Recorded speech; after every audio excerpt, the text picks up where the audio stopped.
Dobrý deň, vítajte na Swiss Life Select investičnej konferencii. Čaká nás hodnotenie aktuálnej situácie na trhoch, investičné výhľady na rok 2021, ale aj tematika akciového investovania v rámci trendov a ESG ako kľúčová téma roku 2021. Skôr, ako prejdeme na prvú prezentáciu, chcem poďakovať partnerom tohto podujatia, ktorými sú Amundi Asset Management, Arts Asset Management, IAD Investments, Prvá penzína správcovská spoločnosť Poštovej banky a Unica Insurance Group. V tejto chvíli by som rád ešte odozdal slovo generálnemu riaditeľovi a predsedovi predstavenstva Františkovi Draguňovi. Milé kolegyne, milí kolegovia, vážení hostia, dovoľte mi, aby som vás privítal na našej tradičnej investičnej konferencii.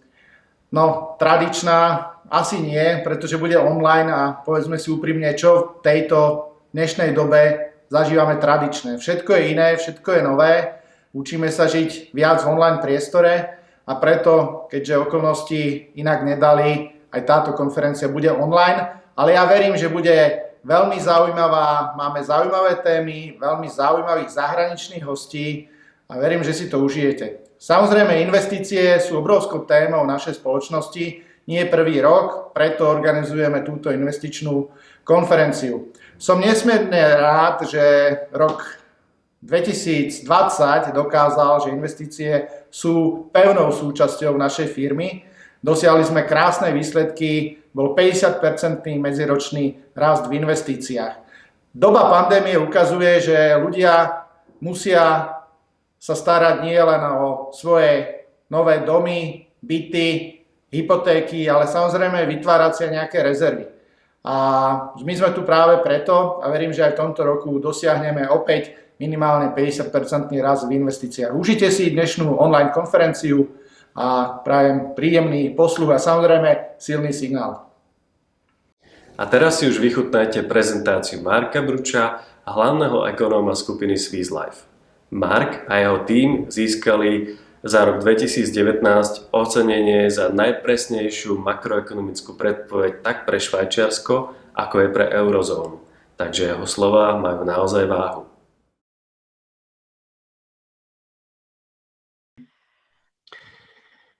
So good morning to Switzerland. Mark, thank you for accepting our invitation and we are looking forward to your presentation.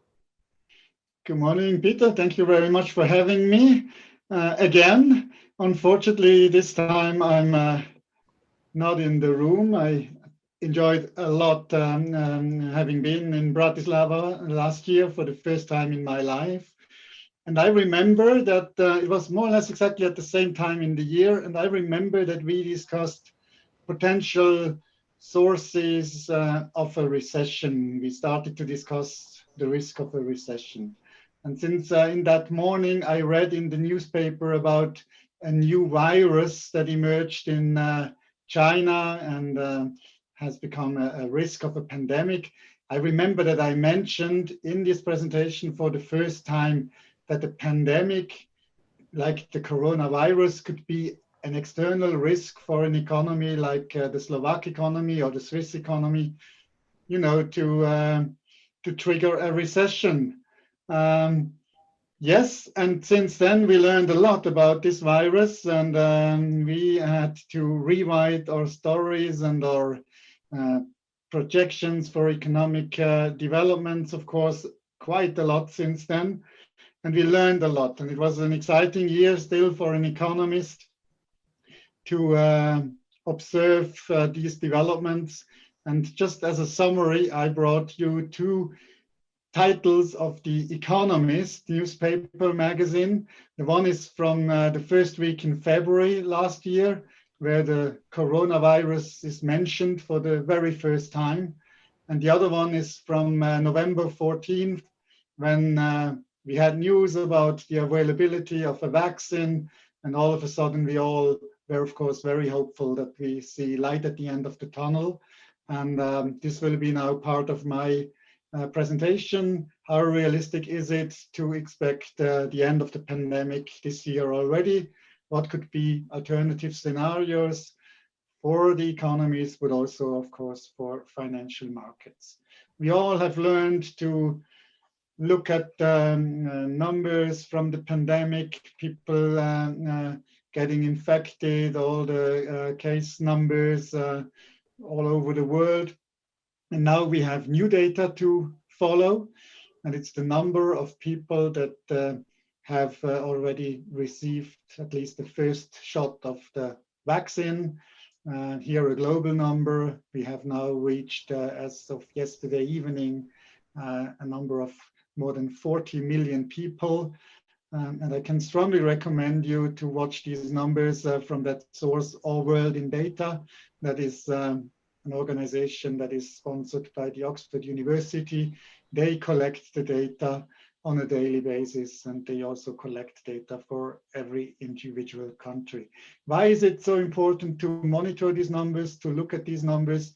In a country like Israel, where we have already seen a very, very fast vaccination campaign, you can now start to look at the efficiency and at the effect of the vaccination campaigns. We can now observe in Israel that the age group older than 65 years old, in fact, has a falling risk of being affected, getting ill, and that is, of course, already observable in Israel in the numbers of critical ill people in hospitals of this age group.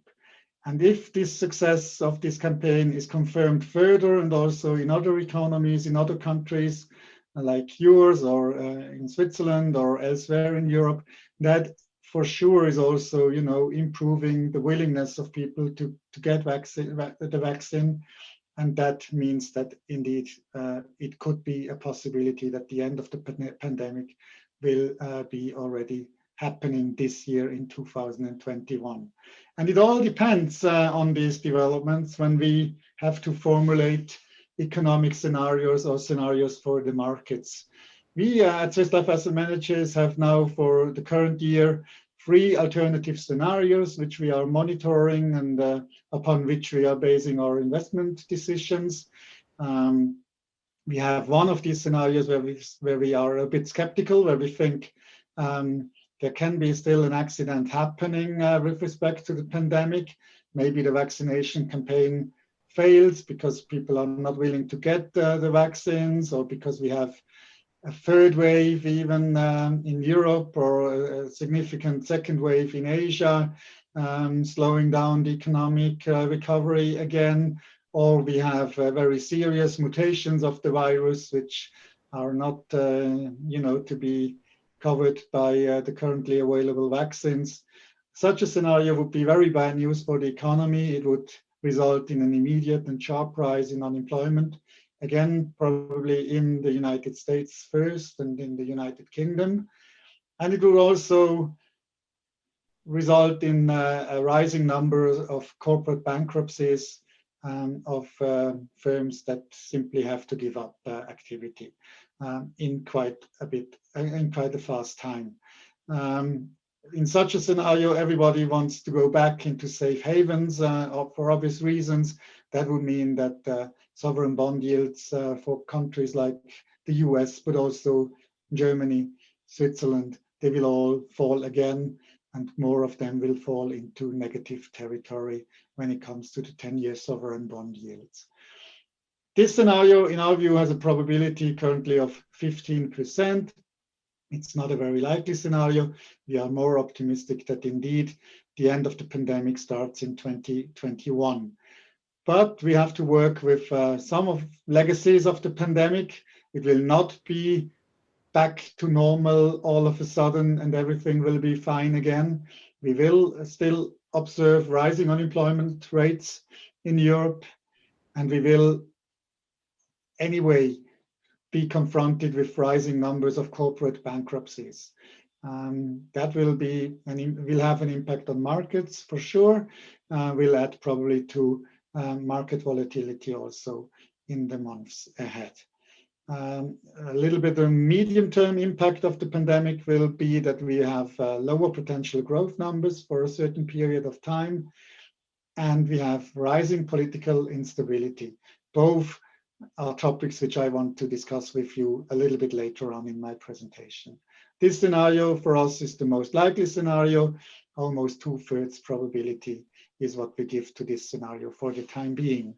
And then a third scenario, which we call the wall of money, where we realize that all the monetary and fiscal policy stimulus that have been put in place in 2020 are triggering a boom with the immediate impact of fast rising inflation numbers and also a de-anchoring of longer-term inflation expectations, probably resulting in higher interest rates and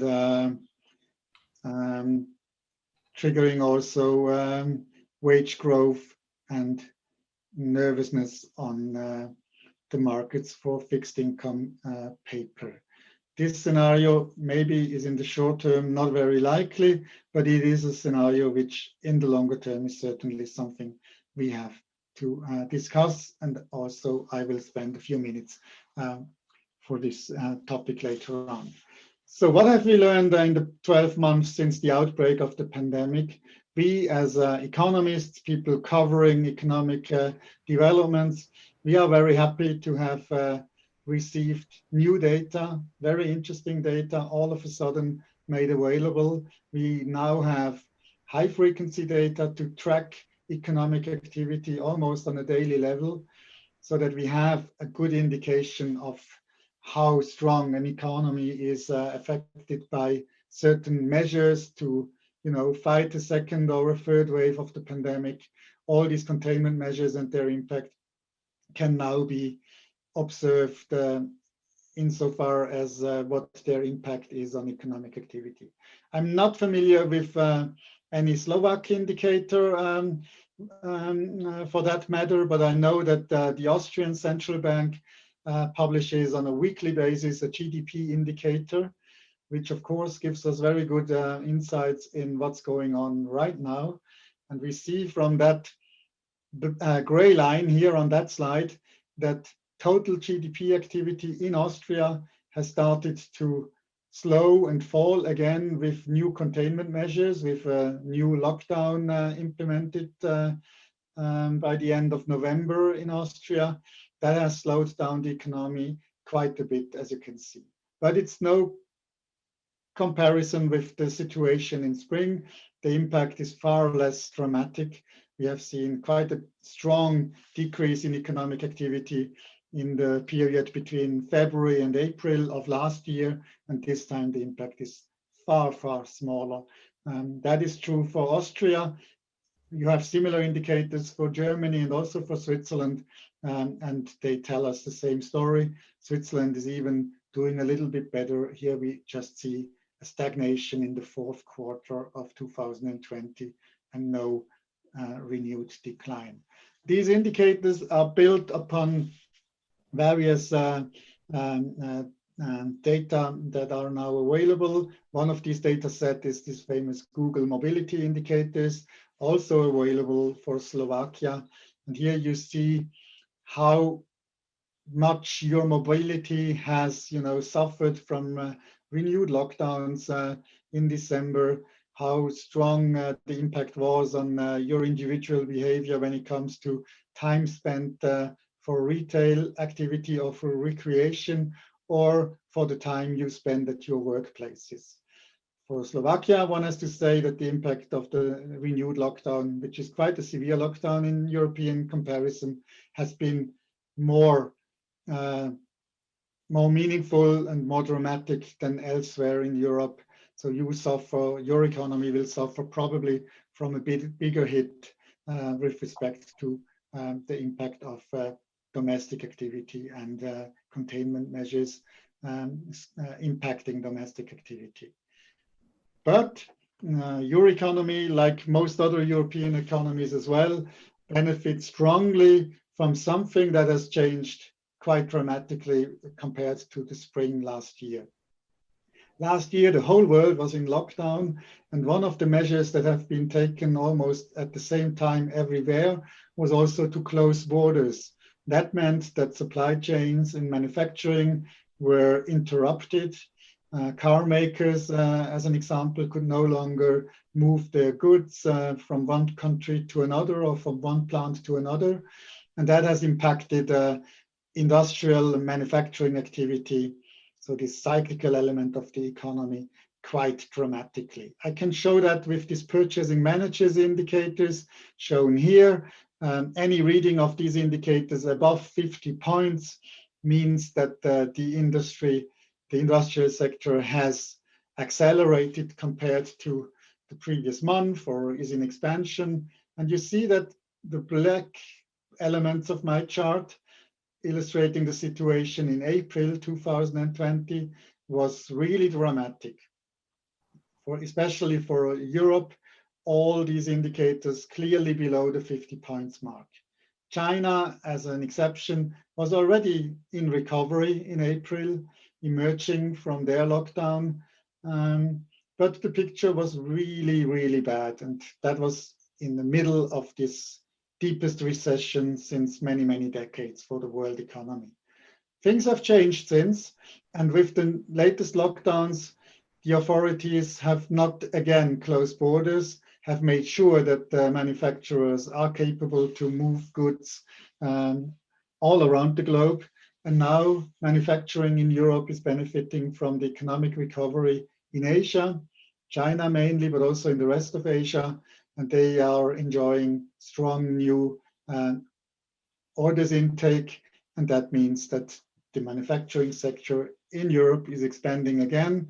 And these numbers have not deteriorated, even though Europe has started a new lockdown period in December last year. So that is very encouraging. And that makes us also, stay confident that the economic recovery in Europe will continue. Here I have illustrated the case for Germany, where with the red squares, we showed our assumptions on GDP, real GDP development in Germany over the next 8 quarters, including our assumption for the last quarter 2020, which is not yet officially published. So you see in the fourth quarter 2020, we expect a flat growth of GDP, so stagnation. Then first quarter 2021 again will be weak. And from then onwards, we expect the economic recovery to resume and pick up again quite nicely. That is, of course, very much related to our assumptions on by when lockdown measures can be eased again, by when maybe first economies are really approaching a status of herd immunity with respect to the pandemic risks. We have, as you can see in the reddish area, of course, alternative scenarios as well in mind. One of these scenarios is to be seen at the lower end of the projections, where we expect renewed recession due to failures in the vaccination campaign and longer lasting pandemic situation in Europe, not only in Germany. And also, of course, we can imagine a faster recovery, as you can see with the illustration of a faster pace of the recovery in the upper end of the reddish band. So that is the picture for those who want to be at least half optimistic, for those who want to see the glass half full. In this scenario, the German economy will recover to pre-crisis levels by the year 2022. That is a bit slower than economies like China or the US or the Swiss economy, which all recover a bit faster. But it's already a constructive scenario and justifying probably also optimism, as we can see on the financial markets, on equity markets in particular. But there is also a story for those who want to see the picture or the glass half empty, rather. and that is this slide here, or this illustration here. I have now added a dotted line in black, and this dotted line is a trend rate, a trend path. If we would assume that Germany's economy would not have fallen into recession due to Corona in early 2020, but would have continued to grow at the same pace as in the past 10 years, or in the 10 years between 2010 and 2019. And here you clearly see that even in our optimistic scenario, we will not reach that level or that trend pace anytime soon.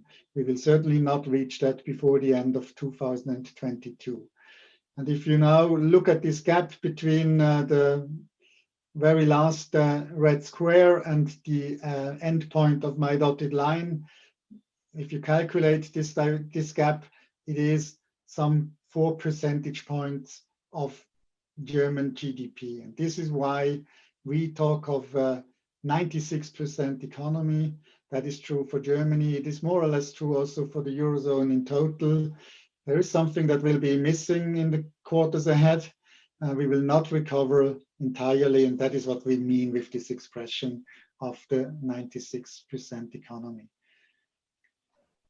In such an environment, you have to live with rising unemployment numbers. You have to prepare for rising corporate bankruptcies. That also means that tenants in a real estate portfolio will probably fail to pay the rent, will probably disappear as tenants.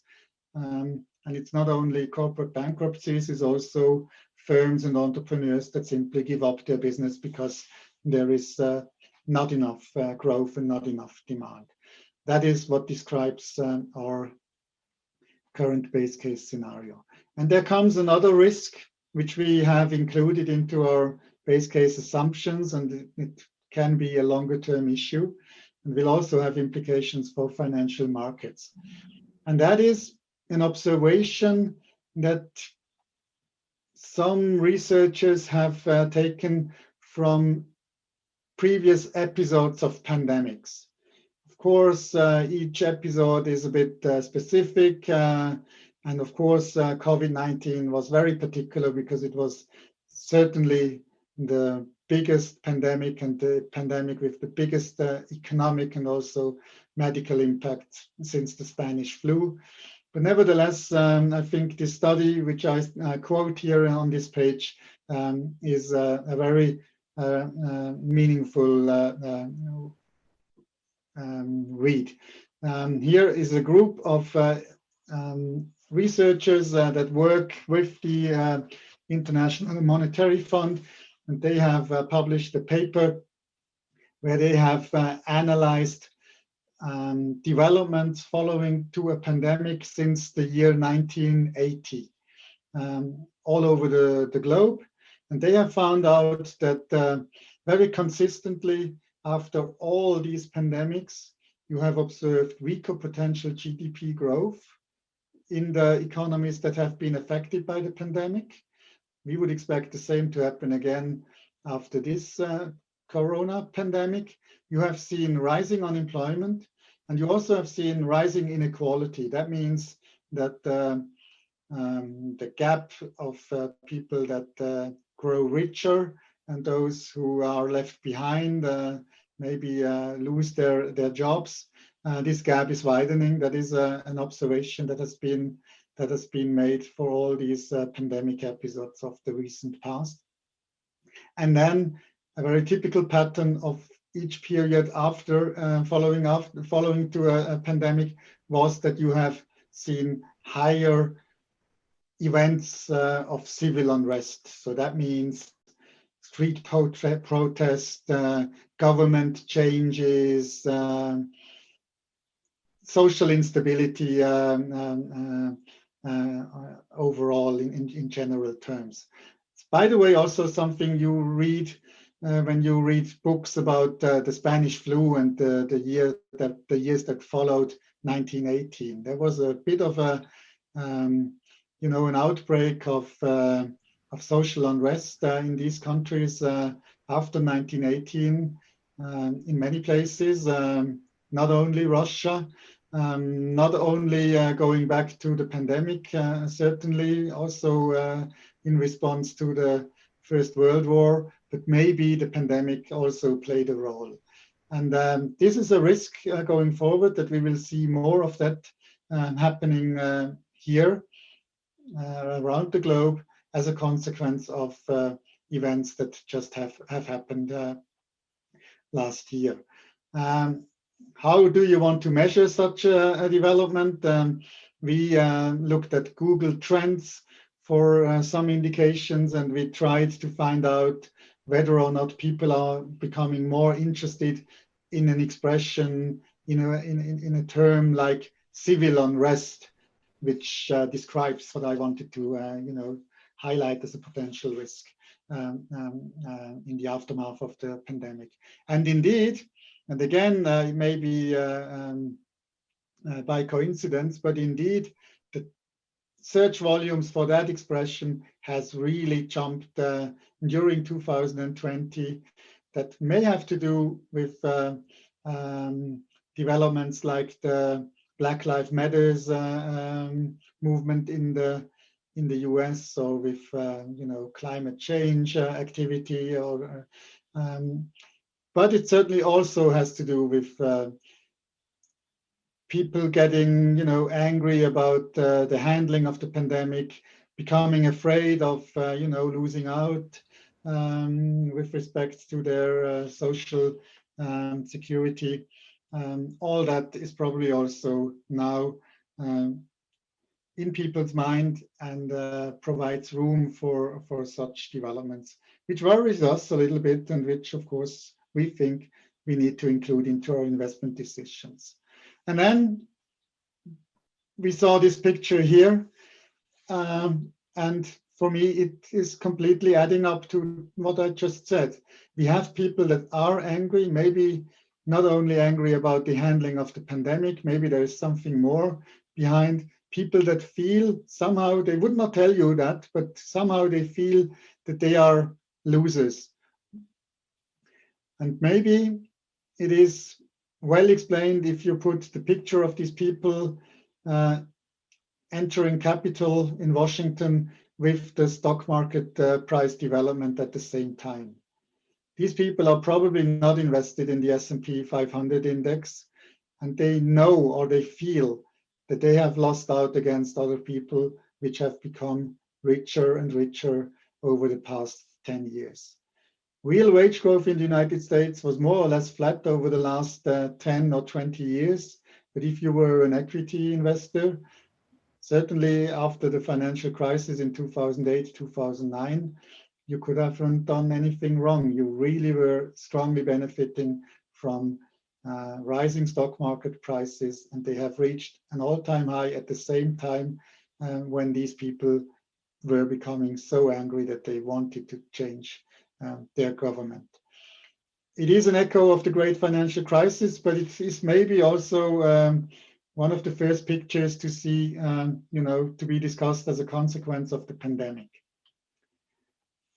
And they are right with their, bad feelings against some of the authorities, because they understand that the monetary policy measures that have been undertaken to save the economy, to save the financial systems, they have just benefited equity holders, investors.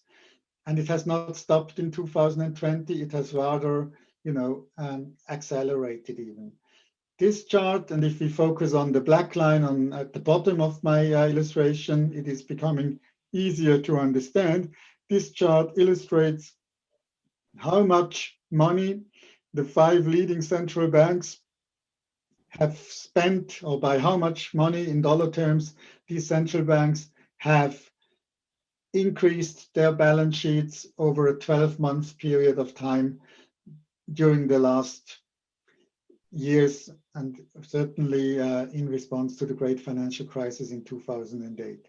And until the end of 2019, we thought that is very exceptional what happened until then, and one day that has to stop, and the central banks have to start, shrinking their balance sheets again, introducing a tapering of their government bonds they have on their balance sheets.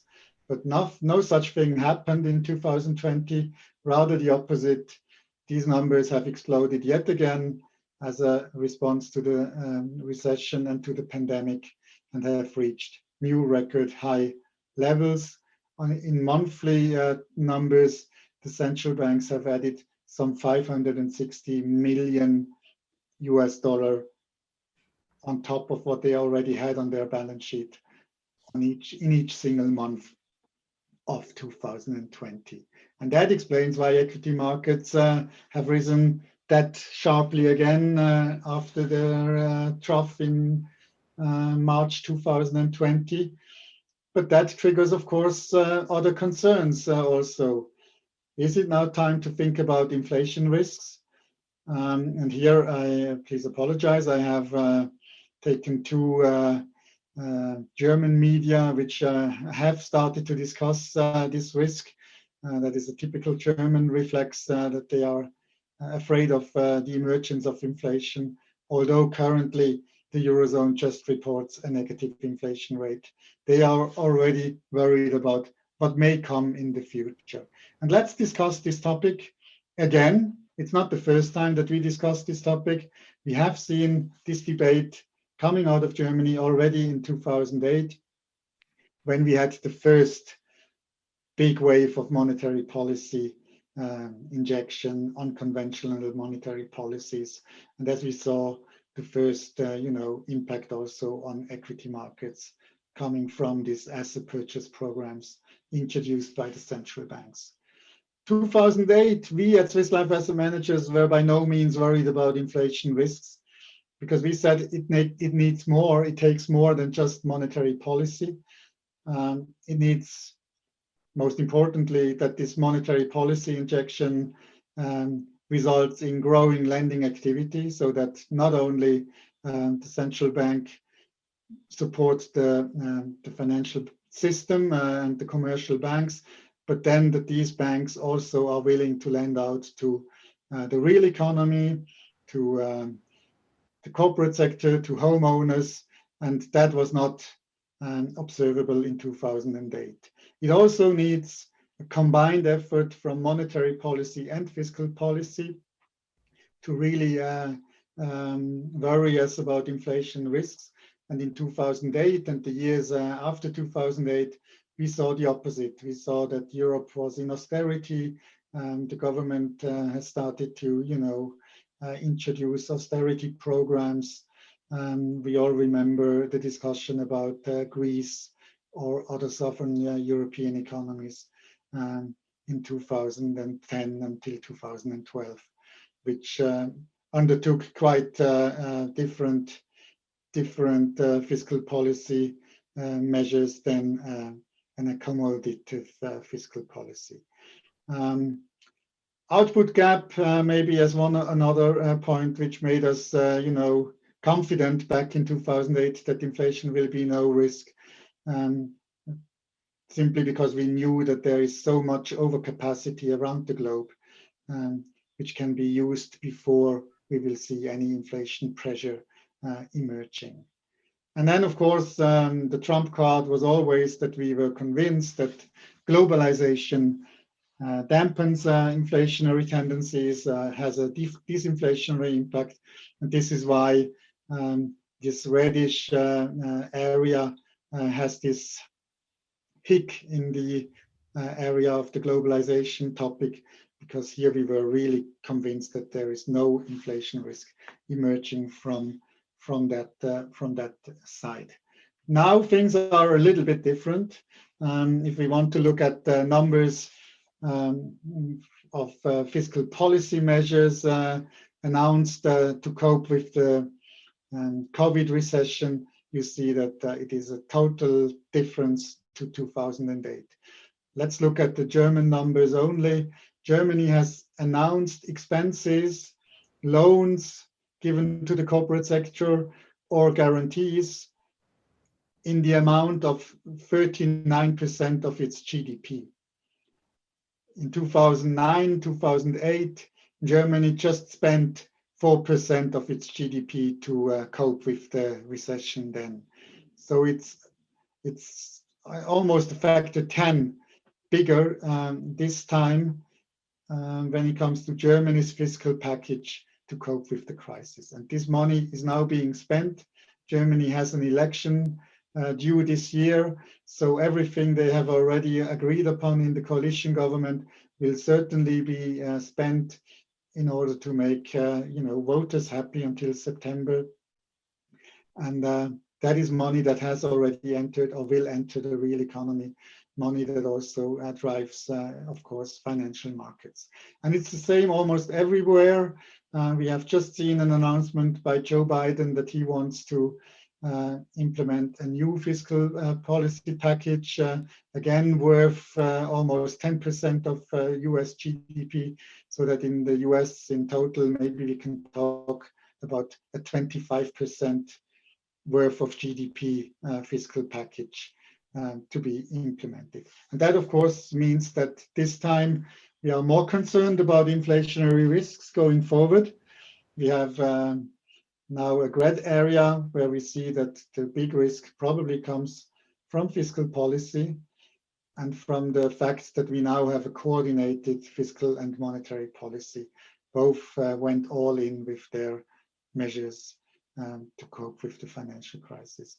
And in addition to that, there is more political instability as far as we are aware, starting with the populist governments we have seen here and there around the globe, the Brexit discussions or decision, and maybe now the risk that political instability will even grow bigger due to the fact that we have seen a pandemic making people uncertain about their social security going forward. And then there is this discussion whether or not we will witness a deglobalization.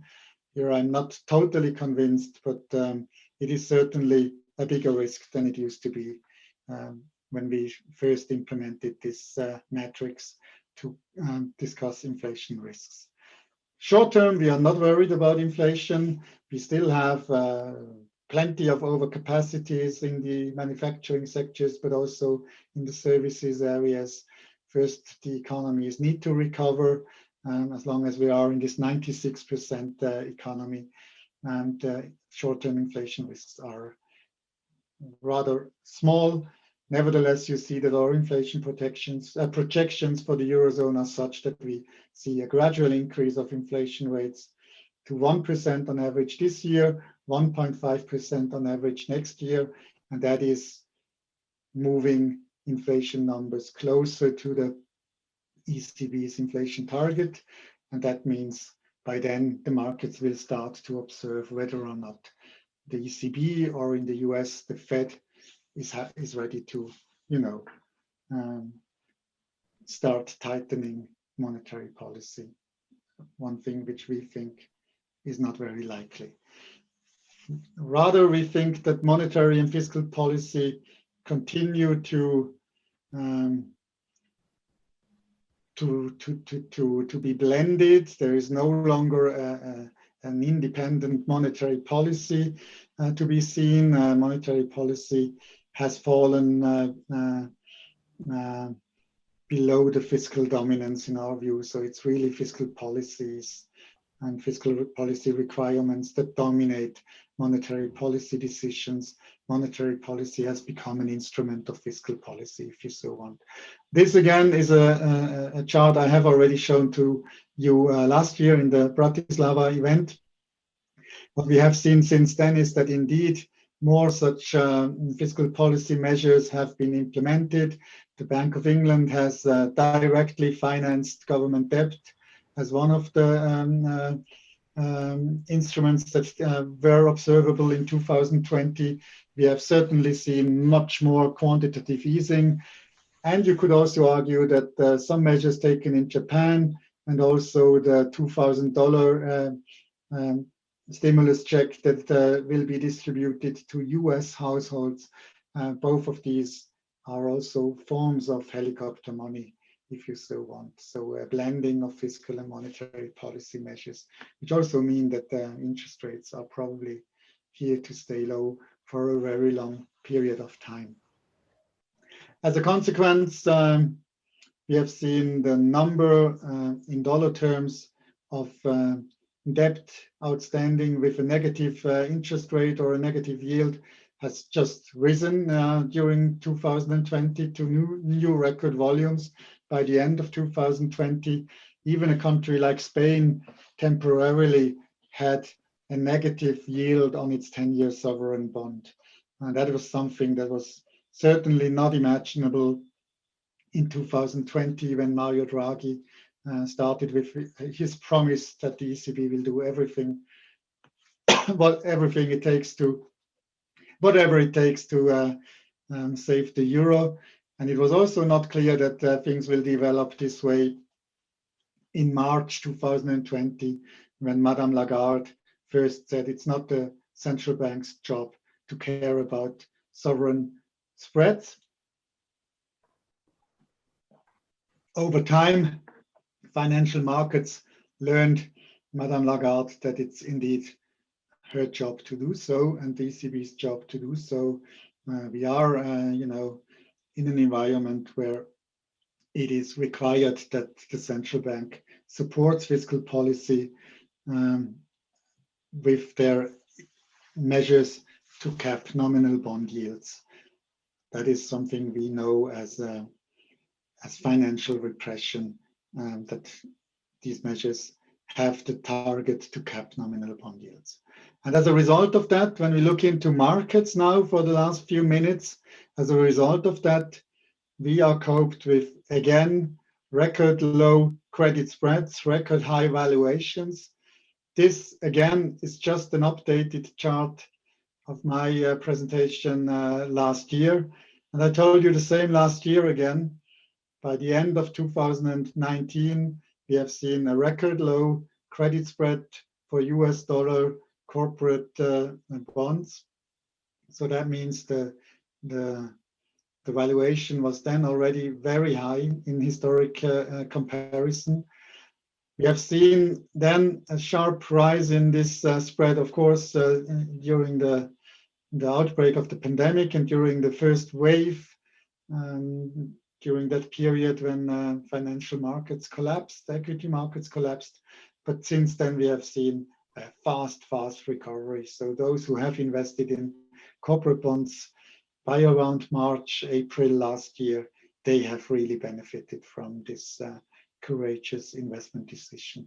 And now we ended the year 2020 with yet again record tight credit spreads. And the same can be said, maybe a little bit less extremely, but the same can be said actually when we look at the price earnings ratios on the stock markets. Stock markets certainly are not cheap at that levels we just observed. And maybe you have heard from one of our competitors, one of our peers, Goldman Sachs. They said the end of the pandemic will bring the new roaring 20s. So it will be all good again, and it will be similar to the 20s in the 20th century. So the period from 1924 to 1929, it will be a period of very strong equity markets, very strong economic growth. I do not buy into this story, certainly not. I think it's a bit of a sales story and not much more behind that. Because for one reason, you can see the valuations of the stock market in the US. Look at where valuations were at the beginning of the 20s in the 20th century. They were at around 5, maybe 8. And this golden period of the roaring 20s ended with valuations around 30. So we have a completely different starting point, which would make me worry. Then we also need to know that the 20s were a period of great innovation, great technological progress, and also deregulation in the financial sectors. maybe we can see, a renewed wave of innovation and technological progress. This I would not exclude, but certainly there is no room for any deregulation in the financial industries. We would rather see the opposite, not least because we have now a new American president, the Democrats dominating economic policy in the US, and they in general do not tend to deregulate markets.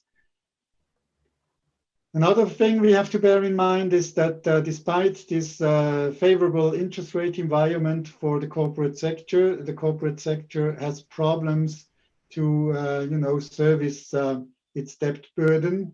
We have more and more signs that we have more so-called zombie firms in the investment universe. And if one day interest rates would move higher again, only marginally higher even, these firms would have to cope with problems.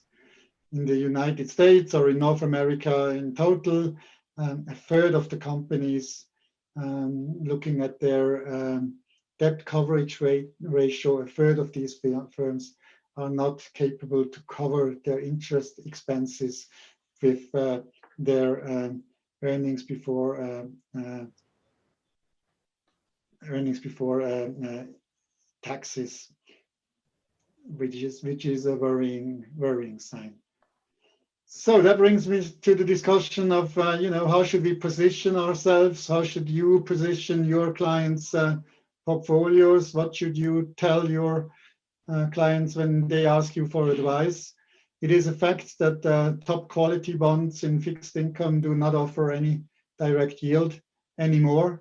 And they even don't protect you against the severe stock market correction these days because they appear to be strongly correlated with equity markets development, at least more recently.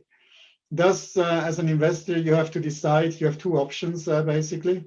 You can, of course, accept a lower long-term return, which is problematic because that probably means that your real return will be negative or zero. You can just protect your assets or your wealth, but you cannot create additional wealth. That is not where you want, as an investor, that is not a very favorable position, and is certainly not an environment of the roaring 20s as Goldman would expect it to happen. The second option you have is you accept higher risks in the form of higher volatility. So you are an experienced investor, or you are risk aware, sufficiently risk aware that you can bear the risk of more volatility on a day-by-day basis. And this you can do when in adding more equity to your portfolios or more credit exposure. Both is possible. Equity is comparably less expensive than credit. This is what I tried to show with the two former slides. You can also think of adding commodities as a new asset class, maybe. And certainly you can also give up liquidity if you don't mind when you cannot touch your assets for a period of 5 or 10 years or even longer. Then you can, of course, consider investing in real estate infrastructure or private equity. In all cases, it means that you need to have a very good diversification. You cannot simply just go into the real estate universe and invest just in one region or in one particular asset class of the real estate universe, as you cannot invest simply in one stock category, be it growth or value. That is not a good advice. You really, more than ever, actually, you need to have a good diversification of your portfolios. Diversification will not do the full job. You cannot fully eliminate risks with a well-diversified portfolio. So maybe it's also worth thinking about buying protection directly for the equity positions. We in Switzerland, Swiss Life Asset Managers, we offer such solutions to institutional clients. You can buy a protected equity solution where you give up a little bit of the upside in this asset class, but you are protected against the downsides.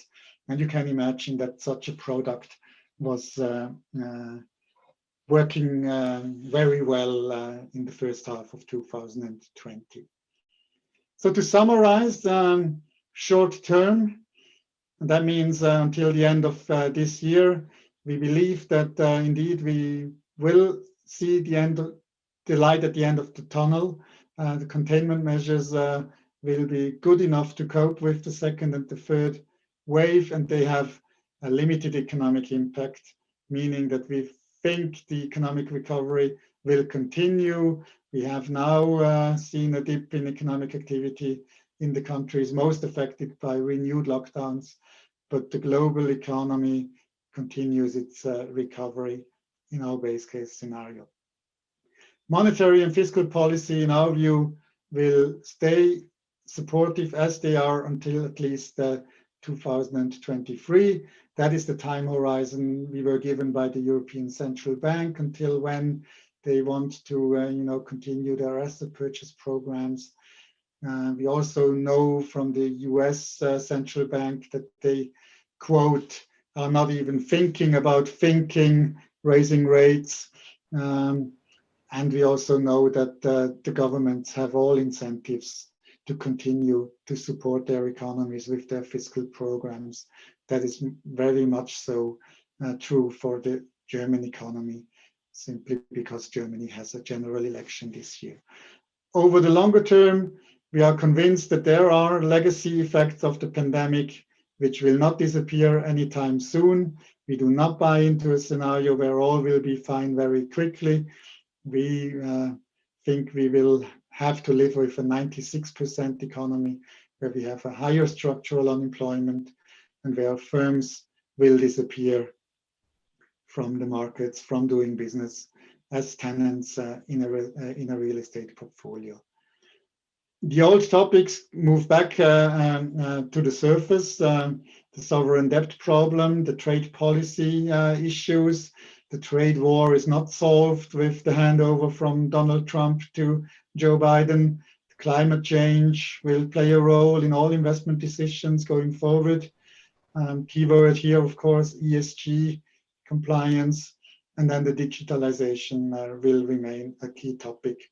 Was also one of the, of course, winners of the pandemic, as you're all aware, which stocks have benefited most from the situation of the last 12 months. And then another legacy of the pandemic, maybe not easily measurable in asset prices, but something which will play a role, is the concern that we will see rising social inequality, rising political uncertainty.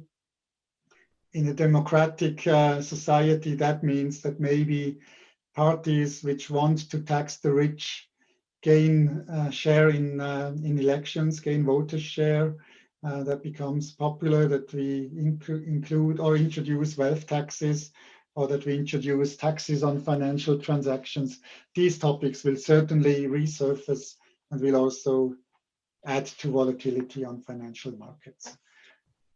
Voila, with that I will be finished with my presentation, my thoughts. I know, and I have discussed with Peter already, that we have questions coming from you guys. So we have collected some of these questions in advance. And if you agree, Peter, I hand over to you now, and we have a discussion on these questions. Thank you, Mark. You already mentioned that US stock market has high valuations. There is certainly euphoria among investors. We see a number of retail investors rising sharply, and also trading with leverage is breaking records. Is there a bubble in the market? That's always the problem with bubbles. with hindsight, I could always tell you, yes, there is a bubble. There are some elements which clearly speak for a bubble. We have very easy access to this, to the equity markets for everybody. Also thanks to digitalization, thanks to the fact that people have more time at home to consider investing in investment market or in equity markets. We have a very high savings ratio of many people in Europe, and we observe that many people enter the stock market for the first time in their life, and that is a critical development. That is something that is often attributed to a bubble environment. But at the end, it's not the retail investors, in our view, which make the markets or the prices for the equity markets. It's more the institutional investors. And these institutional investors, they are bigger in size. They, I think, are more experienced to cope with the risks that emerge on equity markets. And they have just shown last year in 2020 that they are in this current environment of very low interest rates. They are ready to buy the dip with first signs that the economic recovery is kicking in. Vaccines are available. With these kind of news, institutional investors have started to increase their equity positions again, and this will repeat itself this year when we have a market correction of 5 to 10%. The big game changer would be if we see all of a sudden far higher interest rates. If we would have an announcement by the Fed in the US that they say, we now stop with this monetary policy accommodation, we want to raise interest rates, that on that day markets will see a correction. But this day is not happening in this year and will not happen next year. Okay. There's a big difference between valuations of top 5 companies in S&P 500 and the rest of the index. What is the likely scenario for this? Do you see the rest of the index surge to top 5 or to top 5 to depreciate to the rest of the index? I would rather expect the top 5 to correct. Because they are now really exposed to risks of a correction, disappointing results coming from one of these 5 companies will certainly trigger a market reaction. And I also think that most investors and also institutional investors and advisors as well, they all come to the same conclusion that it's necessary to diversify again, and then we would see some recovery of the gap coming from those stocks which have underperformed. There's also maybe the same discussion about growth and value stocks, and I think once the corporate sector is allowed again to pay out dividends and also in the situation to pay out dividends, then value is more attractive than growth, and then we would see a closing of this gap coming from recovering prices of the rest of the crowd at the expense of these 5 top performers. Yeah, I already mentioned this, but do you see the value investing to outperform the growth investing? I can understand why that happened, and will continue probably so, because we have a structural change. We have ultra low interest rates, which means that the corporate sector does not have to deliver on good financial engineering or management, thanks to these low interest rates. We see sectors or corporates like Tesla, being very innovative.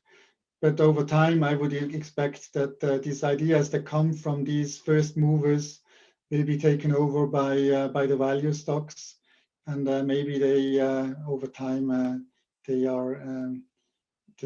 will take over. So as soon as the corporate sector can pay out dividends again, attractive dividends again, that becomes a very important rationale for investors to favor value over growth, especially for those investors hunting for yield, depending on the current income. And this is amongst this group is the pension funds, life insurance companies. They rather want to see the corporate sector paying out dividends than promising us very nice growth numbers. Okay, this is the interesting question. I heard that future returns of S&P 500 will be lower than they were in the past. Do you see average returns around 8% per annum as unrealistic for the US stock market? Yes, I would subscribe to this view because we are convinced actually that we are in an environment where, as I tried to explain, nominal bond yields will stay low for a very long time. And that means once we have a dose of inflation, entering the system, that means that real rates on the fixed income side are negative. And the expected return on the stock market somehow needs to be expressed as a spread over what is possible to be achieved on the fixed income side. And if we see a capping of the nominal bond returns, it makes perfect sense that the equity market returns you include into your long-term asset liability projections is lower as well. So what we do at Swiss Life Asset Managers is, as far as I know, is we rather work with an assumption of 5 to 6% long-term equity return. Okay. Swiss Life Asset Managers is the leading investment company in real estate in Europe. How bad was this sector hurt in current crisis? And do you see shopping malls, hotels, offices to come back anytime soon? Mm-hmm. Well, in general, the sector behaved very well because it was still supported by the low interest rates environment. Once that was clear that rates will stay low and central banks do everything to keep interest rates low, and most of the real estate sector have stabilized or recovered even. Residential was a very stable anchor, residential housing as one area of the real estate market. Hotels suffered, of course, that is sure. I think here we will also observe structural problems going forward for those hotels related to business travel. So there we anticipate less business traveling in the future compared with what we saw in the previous 10 years. So this is an area where we are concerned. Offices will undergo a renewal process. We will certainly see less demand for offices in the form we used to work. So there will be a blending of working from home and working in an office space. But you still need the office. You need the office to onboard new colleagues or to exchange ideas for innovative discussions. You need the office. So here I think the real estate asset managers just needs to reinvent the proposition of offices. It can be that we work somewhere else. We do no longer want to work in the financial district, in the center areas of a city. Maybe depending on the way we commute in the future, maybe some places in the surroundings are more attractive for us to work, and maybe also even live or spend parts of our leisure time not in the city center. That is a possibility. Yeah. And then a big win, there is, if you look at real estate, there is so many various asset classes or various assets. There is a big winner in the real estate market that was logistics. that is an asset class where we are also very strong in at Swiss Life Asset Managers. And this market, of course, has simply exploded because everybody now needs good logistics. And that was a market where we have seen extremely good performances. We ran out of time, but I have to. One more question. Bitcoin became a big topic again. So I have to ask. Yeah, I'm not surprised. There are so many predictions for 2021 that starts around $140,000 for one Bitcoin, up to $400,000 for one Bitcoin. And even optimists see Bitcoin value to hit 1 million by 2027. Do you agree?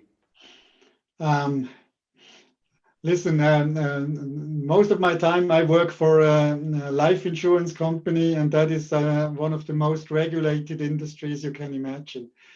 So we at Swiss Life, when we do business for the pension funds or for the life insurance branches, we are simply not allowed to invest in Bitcoin or any cryptocurrencies. So this is why I'm, of course, a bit skeptical. I'm also, of course, because of that, not an expert into this crypto monies. But when you have a private client or a wealthy client who wants to really diversify into many, many various asset classes, I have to admit that maybe a cryptocurrency can make sense because it adds to the diversification effect. That is for sure. I'm personally, I'm not invested in crypto. I'm not an expert, as I said. But what I would want to make you all aware of, and I also urge you to make your clients aware of, is yes, there is the possibility that the Bitcoin can rise again by a factor 10 in a very short period of time. But on the other hand, you also have the risk that your Bitcoin investment falls to zero. That is possible. We just don't know. What we do know is that the central banks and all the regulators don't like these cryptocurrencies. So you need to find ways maybe to liquidate your Bitcoin investments when you want to go back into the regulated financial system. So this is why I really give you the advice. You need to know what you do. When you want to do it as a diversification instrument, add a little bit of your asset allocation into cryptocurrencies. That can help to stabilize the portfolio. When you want to invest into cryptocurrencies to be rich within 12 months' time, I would not do it, actually. Okay, our time's up. So thank you very much for your insights, and hope to see you in person again, maybe next year. Yes, that would be a very good scenario if we could meet again. Huh? I have good memories to my first trip to Bratislava, and I would be happy to come back again. I wish you all good luck. I know you're suffering more from containment measures than we do in Switzerland. Maybe it's 1 or 2 months more, and then maybe we can all enjoy more freedom again. And I hope you stay healthy, and you and your families stay healthy, your economy stays healthy, and your portfolios also grow and stay healthy. Thank you very much. Thank you. Thank you, Peter. A teraz sa z Zürichu presúvame do Frankfurtu a Viedne, kde nás čaká Allianz Global Investors a téma ESG alebo trvalo udržateľné investovanie. Ak je táto téma pre vás novinkou, tak to berte ako úvod, pretože v roku 2021 sa jej budeme intenzívne venovať. A teraz už odovzdávam slovo Jonasovi Jebablimu, ktorý je ESG Integration Specialist v Allianz Global Investors. A rozhovorom nás bude sprevádzať Paulína Šolcová, ktorá je zodpovedná za rozvoj biznisu v Rakúsku a v strednej a východnej Európe.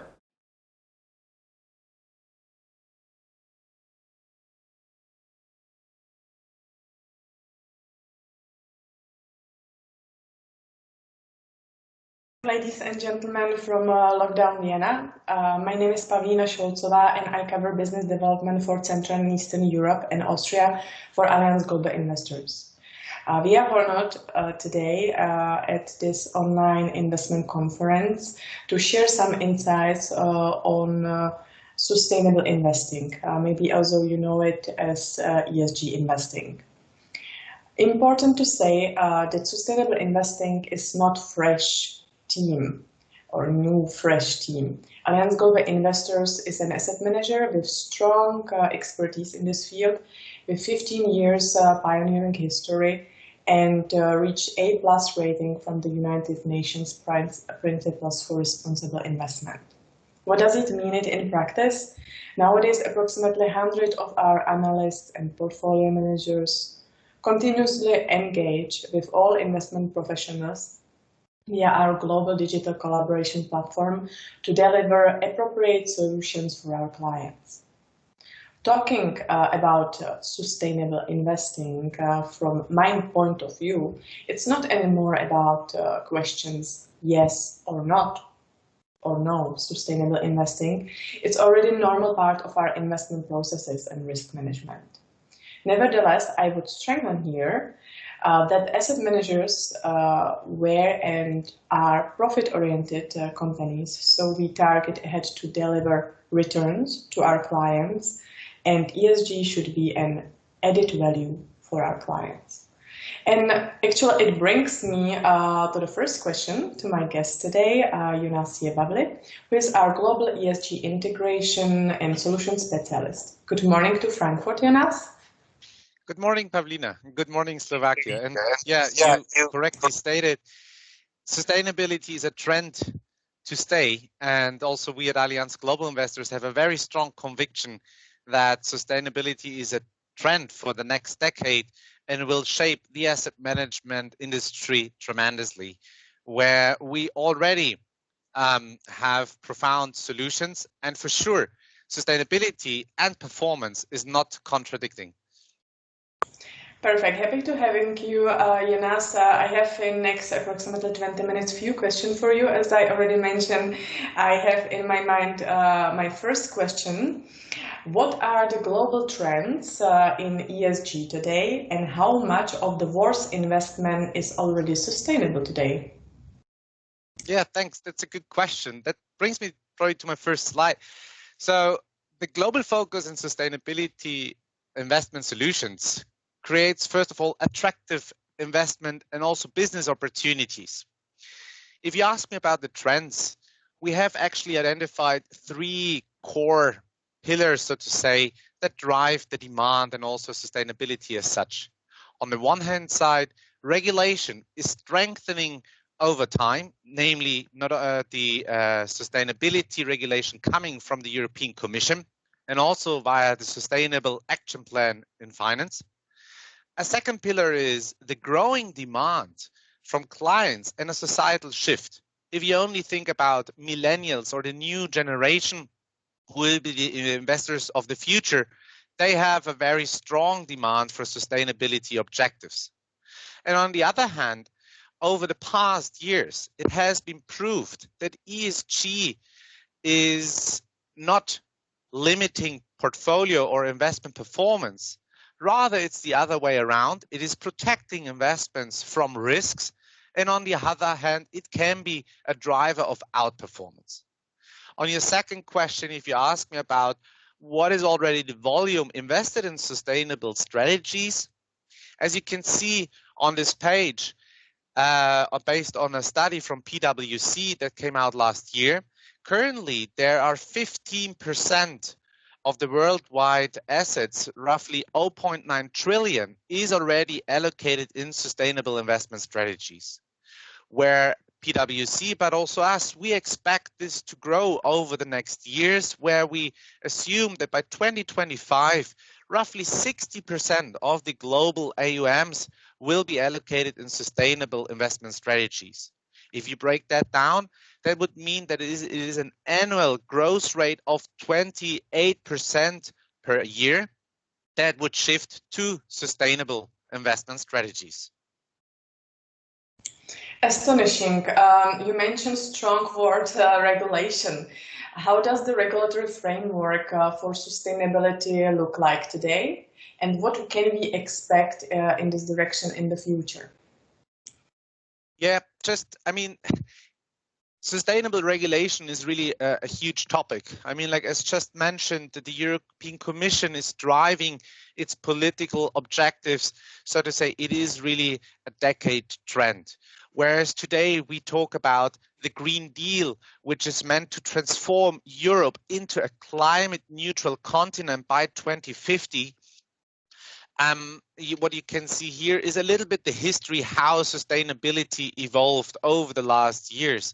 So already since 2015, sustainability has been formulated or even on a global agenda, namely via the UN Sustainable Development Goals, you might know, also labeled as the SDGs. Whereas in 2015, also the Paris Climate Agreement took place when 190 signatories agreed on climate protection and to commit to take concrete measures against global warming. Nowadays, we have a very strong, so to say, focus on the financial industry via the EU Action Plan on financing sustainable growth. And as you can also see here on the below part on the slide, this also becomes effective for financial institutions within Europe, be it via the sustainable disclosure requirements, meaning the European Commission is asking for enhanced transparency from us as asset managers, be it on a corporate level, but also on a product level.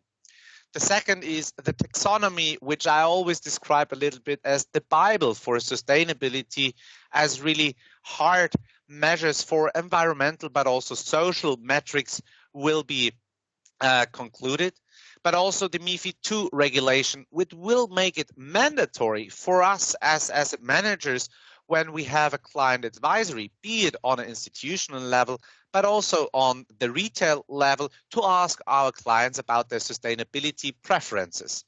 In short, the conclusion, the EU agenda is set to drive and further strive for sustainability as such, and also, so to say, has spotted how the financial industry can support the political objective across Europe in view of, so to say, reallocating or redirecting really capital flows towards a sustainable development within Europe, be it on a societal level, but for sure also on an economic level, tackling corporations.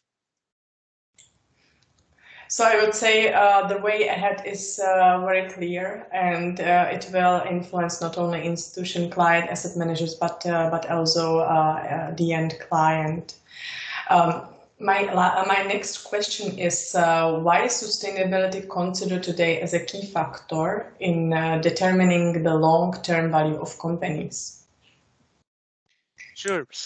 I mean, as you can see here, deriving from the previous argument, sustainability as such can be perceived as a growth engine in itself.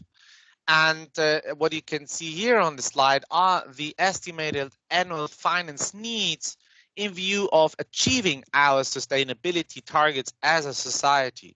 Just naming a few examples. In view of reaching the EU climate ambitions and also transforming especially the energy sector, an annual investment need of 180 billion euros is needed to achieve those goals. Also, if you go even a little bit further in view of achieving the Paris Agreement with the 2-degree warming goal, $1.5 trillion would be needed to achieve those goals on a global level. And if you take even a more ambitious step towards the 17 SDGs that I just mentioned previously, it would take or would need a volume of $6 trillion per annum based on the estimations of the World Economic Forum and the European Union.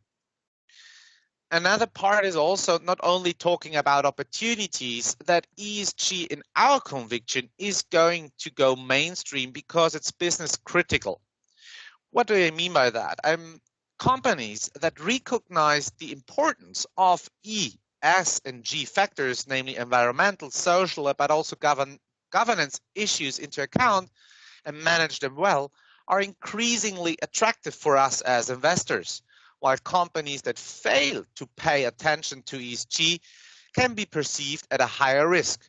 Just to name a recent example, just take Wirecard into account. It has been a stock or like an issuer in quite prominent on a global scale that failed to take especially governance issues into account.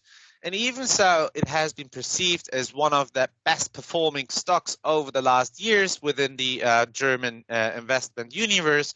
In the end, the G within ESG brought this company down. And I mean, like for sure, you don't want to hold such investment within your portfolio.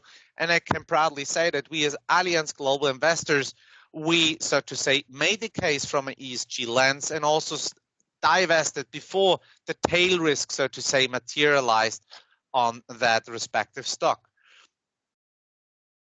If you, on the other hand, want to take some positives examples, just look at the energy sector, especially those companies that are supporting via their services and products more sustainable or renewable energy agenda. Those stocks are quite rallying over the past years, as we can see it across the globe, not only in the European investment universe, but also especially in the US. And I think with Biden having, so to say, or being the new president, already articulated that he has strong ambitions also with regards to climate change, and also mentioned that they want to re-enter the Paris Agreement that had been cancelled under the former President Donald Trump. Well, you partially answer it now, but anyway, I asked the question again, maybe to get a bit deeper. Why should the topic of ESG be of interest to investors, and what place can ESG have in the client's portfolio? I mean, as said, and probably I start what we are doing at Allianz Global Investors in that respect. So, as said, we are fully committed to a sustainable investment future, which we plan to expand significantly to compete with the growing demand. Just to mention, for example, in the European market, we have applied several market studies where we know that especially also retail investors, is if they are going to be asked about their sustainability preferences, we know that 75% roughly will answer, yes, I want to consider ESG or sustainability preferences within my portfolio. Bringing us back to the question, it is not about sustainability yes, no, it's more about the how and what. And therefore, as you can see currently at Allianz Global Investors, I present you a breakdown, the portion of assets that we already manage under sustainable investment strategies. So currently we roughly have an overall volume about 150 billion in assets that we manage sustainable, where sustainability is not black or white, it's somewhat gray, and there are different types of sustainable investment solutions that might suit the different client demands. As said, the biggest part is that we are currently managing is integrated ESG. That is an approach that is mainly based on a risk focus, meaning avoiding E, S, and G tail risks, as the Wirecard example I just mentioned. And here I can state that our ambition is that by 2021 or end of 2021, the major bulk of our assets, we are 100% at least integrated ESG managed. And if you go up the scale, so to say, if you want to, so to say, phrase it as such, a deep green investment would be impact investing. Those are strategies that not only create a financial performance for sure, which is always the main objective, but also have a measurable non-financial return, be it carbon dioxide saved, or, for example, other non-financial sustainable metrics. And in between, for sure, we also offer a big product line in the sphere of sustainable investing, mostly following a best-in-class approach, meaning that those investments try to invest or allocate capital towards the respective ESG leaders in the respective industry sector. And on the other hand, as already mentioned earlier, the SDGs are also a very important topic for us, where we try to achieve via those investments to contribute to one or more of the 17 Sustainable Development Goals. Indeed. I would say money and interests and focus of companies are really powerful, and they can have really big impact on this agenda of sustainable investing. What is the role of Allianz, and are they investing in sustainability? Sure. I mean, Allianz, as our mother company as an insurance, is also very committed to sustainability, and Allianz takes the lead in decarbonizing the economy across the world. Meaning, in short, somewhat putting your money where your mouth is. As you can see here, Allianz is one of the initiators of the UN-backed Net Zero Asset Owner Alliance. What does that mean? At the UN Climate Summit in New York in September 2019, the United Nations established the Net Zero Asset Owner Alliance. The members of this group commit themselves to reduce the carbon emissions of their investment portfolios to net zero by 2050, meaning achieving the climate ambitions that have been set on a global but also European level. And in doing so, the Allianz aims to make its contribution to limiting global warming to 1.5 degree compared to pre-industrial levels. And as you can see on the slide, Allianz already has invested a volume of 6.8 billion in renewable energy projects. On the other hand, also important sustainable solutions, meaning sustainable insurance or asset management products already generate a revenue of 1.6 billion euro per annum. And also, so to say, solutions for emerging market consumers, more allocating also towards a contribution to SDGs, for example. Allianz serves 43 million customers with the solutions that are geared towards low-income families and in emerging markets, meaning we try to also support emerging markets finding the right financial solutions for them. I would say amazing numbers and amazing already commitment of Allianz, and I would leave the topic here and thank you for valuable insights you share with us today. And yeah, hopefully, Jonas, we can then visit Slovakia soon personally and talk about sustainable investing there in present. So thank you all for your attention, and stay healthy, and see you soon around. Thank you, Pavlina, for having me, and also nice greetings from Frankfurt to Slovakia. And I'm strongly looking forward coming to Slovakia once all the Corona time is gone. And with that, all you stay healthy and have a great day. Have a great day. Bye. Bye.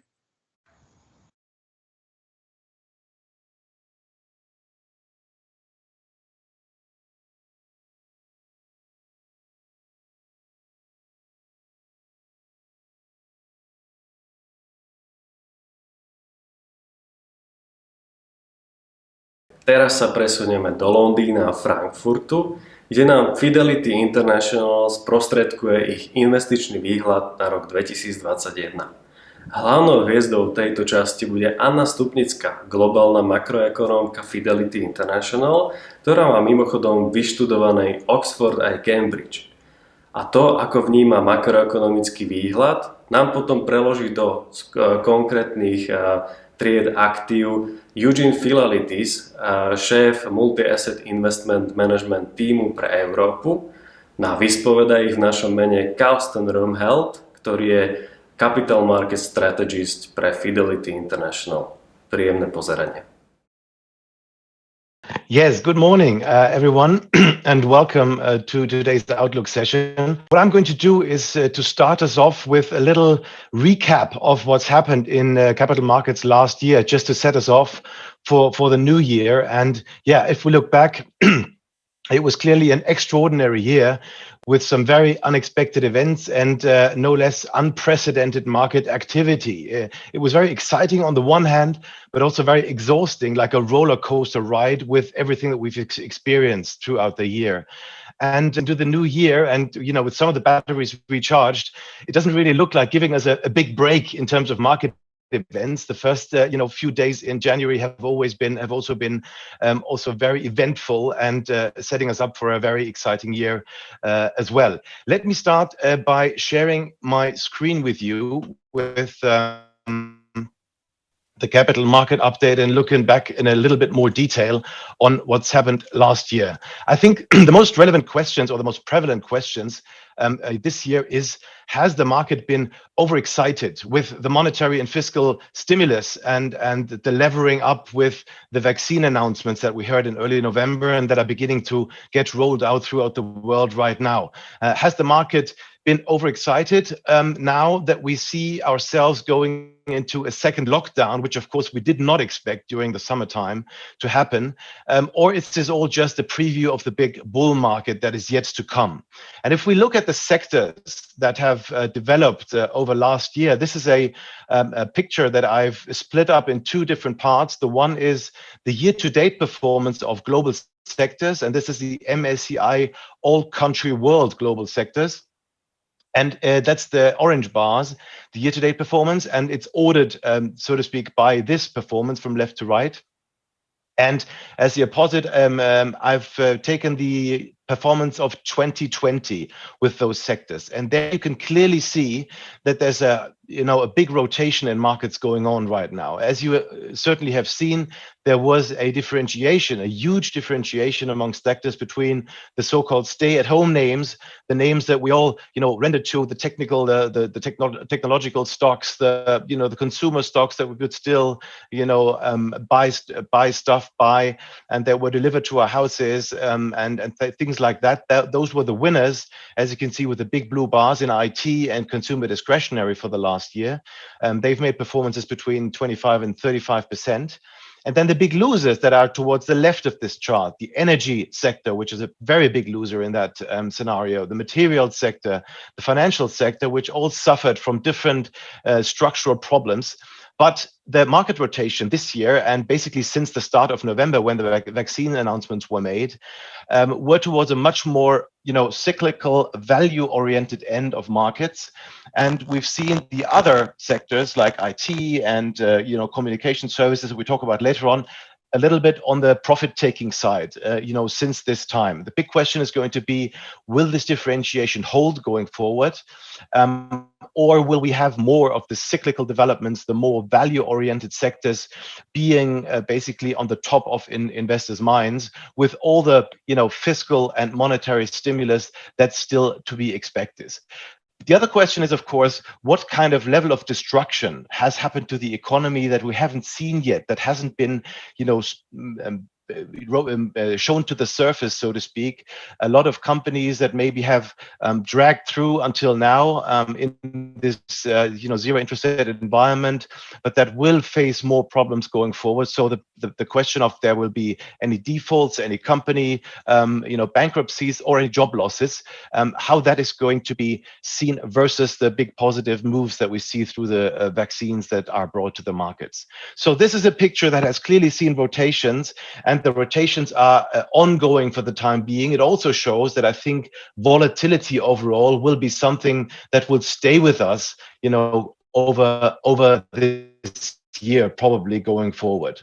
The next picture I wanted to show you is the regional differences. And of course, we've seen a big discrepancy between some of the markets in equity terms. If you look at the overall picture, it looks like a stunning equity year altogether. It's like, huge positive performance over the year. even despite the fact that we've had this huge turn down and the huge recession that we're still facing right now, and the huge market turmoil in March, April. But nevertheless, if you look at this picture, you hardly can see any of this anymore because of the big monetary and fiscal stimulus that we've seen basically from the beginning. But what we also see here towards the left-hand side is that even comparing 1 month now, basically the year-to-date numbers here in 2021, or the 1 year numbers since January last year, the Asian markets and the emerging market equities have performed the best altogether, and they've been, let's say, coming out of the pandemic first. China was the biggest example of that, I believe. They, of course, had the first big impact, but they were quite quick in turning the economy around, and the economic activity increased a lot over the last year, so that we have now a lot higher economic activities than still the pre-pandemic peak. And some other emerging markets and Asian markets have done the same thing. So we've seen a rotation in markets from, let's say, the US into Asian markets and emerging markets. The US has performed also quite well, especially the technology part of it. The NASDAQ has been one of the best performers, obviously, in the last year, with almost 40% performance. But the question is going to be, will this hold altogether? Will the democratic the small blue wave that we've seen after the elections cause the US market to recover from the big recession that they're also facing? Or are we prone to get into a second leg down at the end? So these are all pretty open questions that we wanted to deal with in the first session as well. One side aspect of all of this is the big debt burdens that have been thrown into the markets, of course, and that might cause some more problems going forward. The central banks have thrown a lot of money at the problem. The fiscal stimulus is quite impressive, but it has also come at a price with regards to debt loads that are building up and piling up more significantly. And the question is, what's going to happen? How are we going to fight them going forward? And what happens when another crisis comes along at some point? Will we be able to come down of these longer term debt levels overall? So this is basically the preview. And now I'm very happy to introduce our two speakers for this first session, Anna Stupnicka and Eugene Filalitis. And this will be a nice interchange between macro views on the one side and, of course, views from our portfolio managers. Eugene Filalitis, as one of the biggest portfolio managers in multi-asset terms. He's got the biggest multi-asset income strategy, the GMI fund. So welcome and thanks a lot for your participation. And let me start with you, Anna. First of all, how is your investment mood these days? I mean, from a professional level, of course, how do you feel about the global economy at this point? Hi, Carsten, and good morning, everyone. I think it's clear that 2020 is the year of recovery after we saw the deepest recession on record in 2020. I do, however, think that this year is not going to be just about a very strong bounce, sort of in a very smooth fashion. We are looking at recession in the first quarter of this year. Now we're going through what we call a double dip recession in Europe and the UK in particular. As of course we know, we saw further restrictions on mobility. You can see this in this chart currently, that one of the indices that reflects the effective lockdown level has picked up across countries, particularly in Europe and in UK. And this means that growth is going to be negative as we start the year. As we move through the year, we see a strong bounce across the world, driven by hopefully the lifting of these restrictions, by the vaccine, which is the effective stimulus itself, and of course the continued stimulus from central banks and fiscal authorities. So I would say this is almost a year of two halves, still a slow recession in Q1, a slow first half of the year, and then a much faster rebound in the second half of the year with much regional differentiation, which we can talk about. The only thing to mention here is that US stands out in that we don't necessarily see this kind of quarterly path there. And in fact, Q1 growth, despite the virus accelerating and in a lot of states seeing high pressure on ICU capacity in hospitals, the size of the stimulus in the US, the package approved at the end of the year, and another potential package coming now from the Biden administration means that US growth can be sustained through the year. So we're not looking at a negative Q1. In fact, it's probably likely to be quite a bounce as well, just on the back of this fiscal stimulus. Maybe we come to you, Eugene. Question to start out with. I've said that some market participants are quite uncertain about the market levels that we've reached. I mean, the equity bull markets has been going on for a long time, with even a bigger boost since the vaccinations and the market rotation. The fixed income markets have also moved quite significantly altogether over the year. So bluntly speaking, do you think markets are overextended in some way? Are you being more cautious at this point in time, or are you feeling quite positive about markets going forward? Morning, Carsten. Good morning, everyone. I think it's a mixture, actually. What we're seeing is, a continuing fight between the virus and the vaccine, which is dominating the macroeconomic and investment narratives. And I think markets are focusing on the prospects of a continued recovery. When we look at the outlook for 2021, we do see that we believe that the growth trajectory is pretty well understood, and the markets are looking through the current data that is likely to be weak in some regions. There is quite a lot of differentiation between regions, and there have been definitely some winners from last year.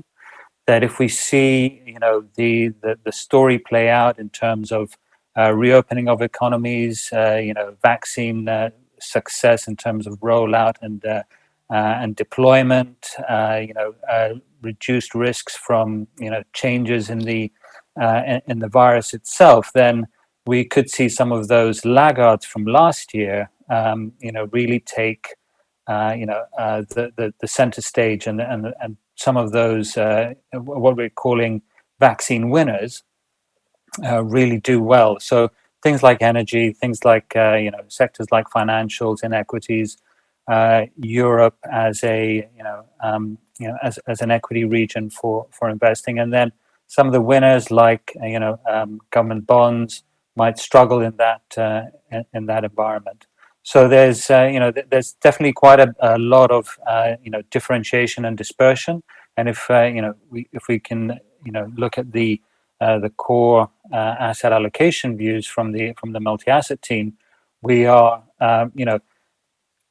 our indicators are suggesting that it's a good environment to take some risk. We do take that risk across equities and credit. We feel that some of the positioning, especially in some of those markets that have done very well last year, suggests that if there is any disappointment or rotation, then we could see some volatility in those particular sectors. So we are splitting our risk taking across equities and high yield and emerging market debt over investment grade and high quality government bonds at the moment. Perfect. Thanks, Eugene. Anna, maybe we can come to the question of the vaccines. This is going to be a very decisive point in market expectations. So how do you model the vaccination path? When do we expect a full relief, so to speak, over the markets with the vaccinations? And are there any potentials for disappointment here? Yes, Carsten, there are many moving parts. Of course, we had great news on the effectiveness of the vaccines so far. We've had 3 of these approved in a lot of countries already. And you can see, for example, here on the left-hand side chart that vaccine procurement, that is sort of vaccine portfolios, what is bought in advance, is going to be 100% across developed markets, so to cover the whole of the population, with the EM lagging behind. Within EM, Europe and LATAM have a slight advantage over Asia. But it's not just that procurement. It is about the rollout efficiency. It is about the uptake.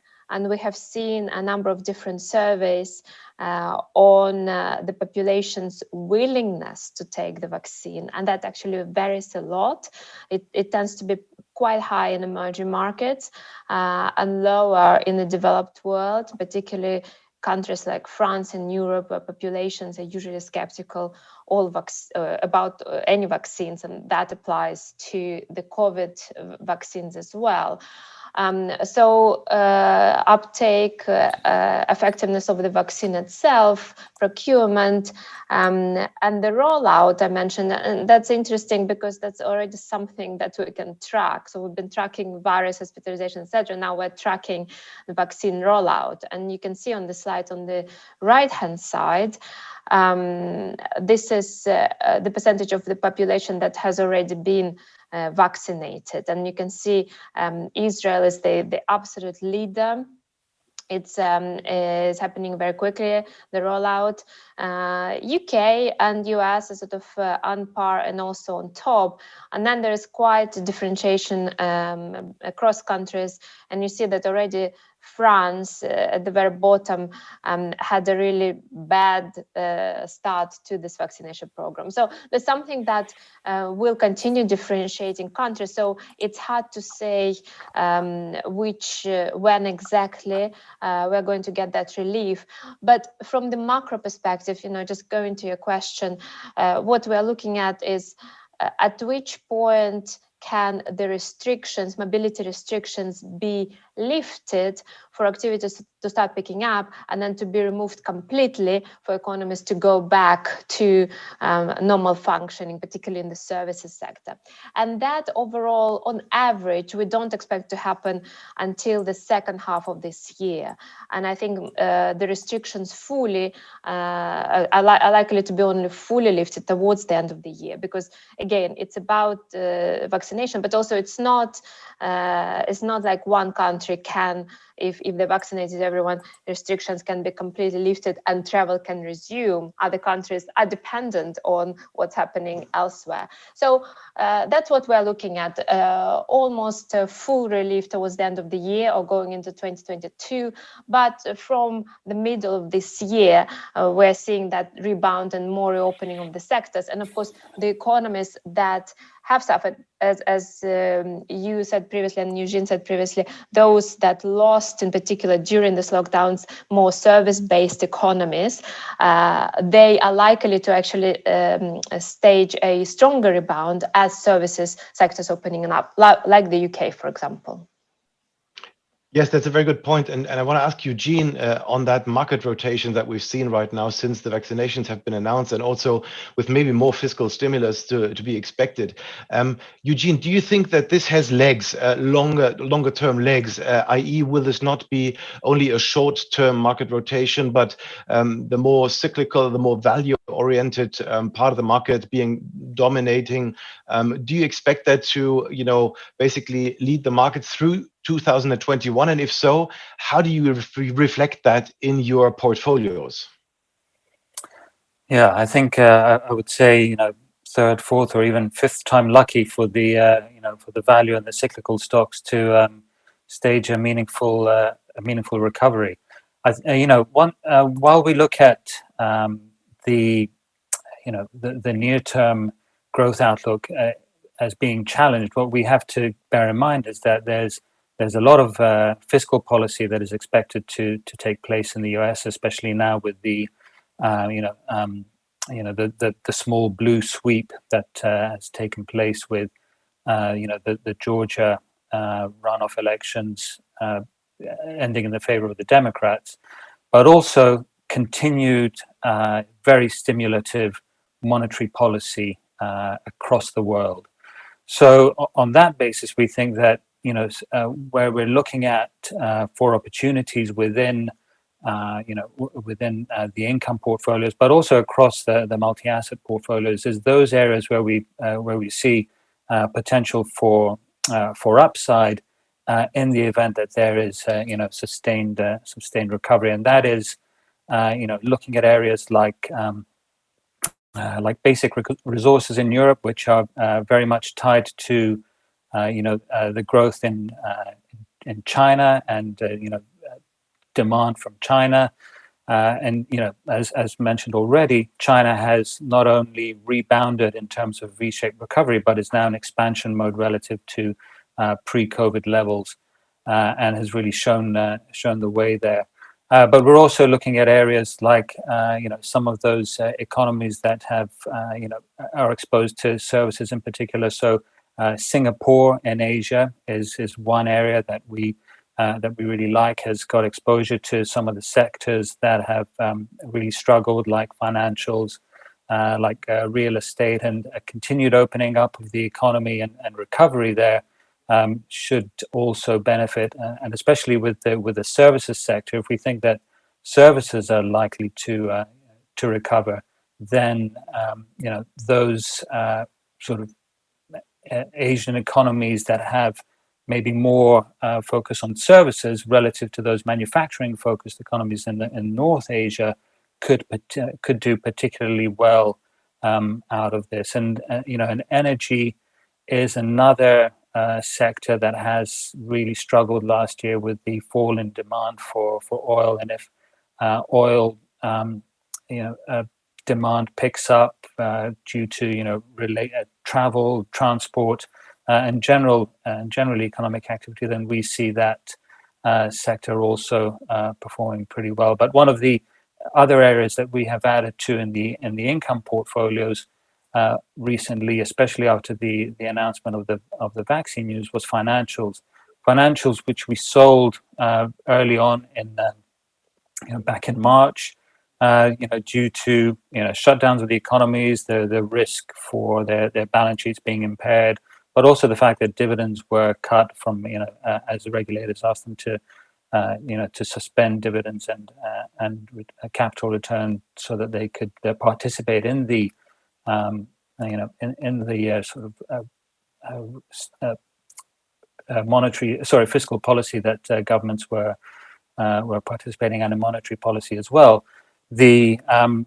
As we've seen the economy recover, those loan losses that might have impaired their balance sheet should reduce, and that should improve earnings and their ability to start repaying or paying dividends coming into this year. So that's a sector that we like as well.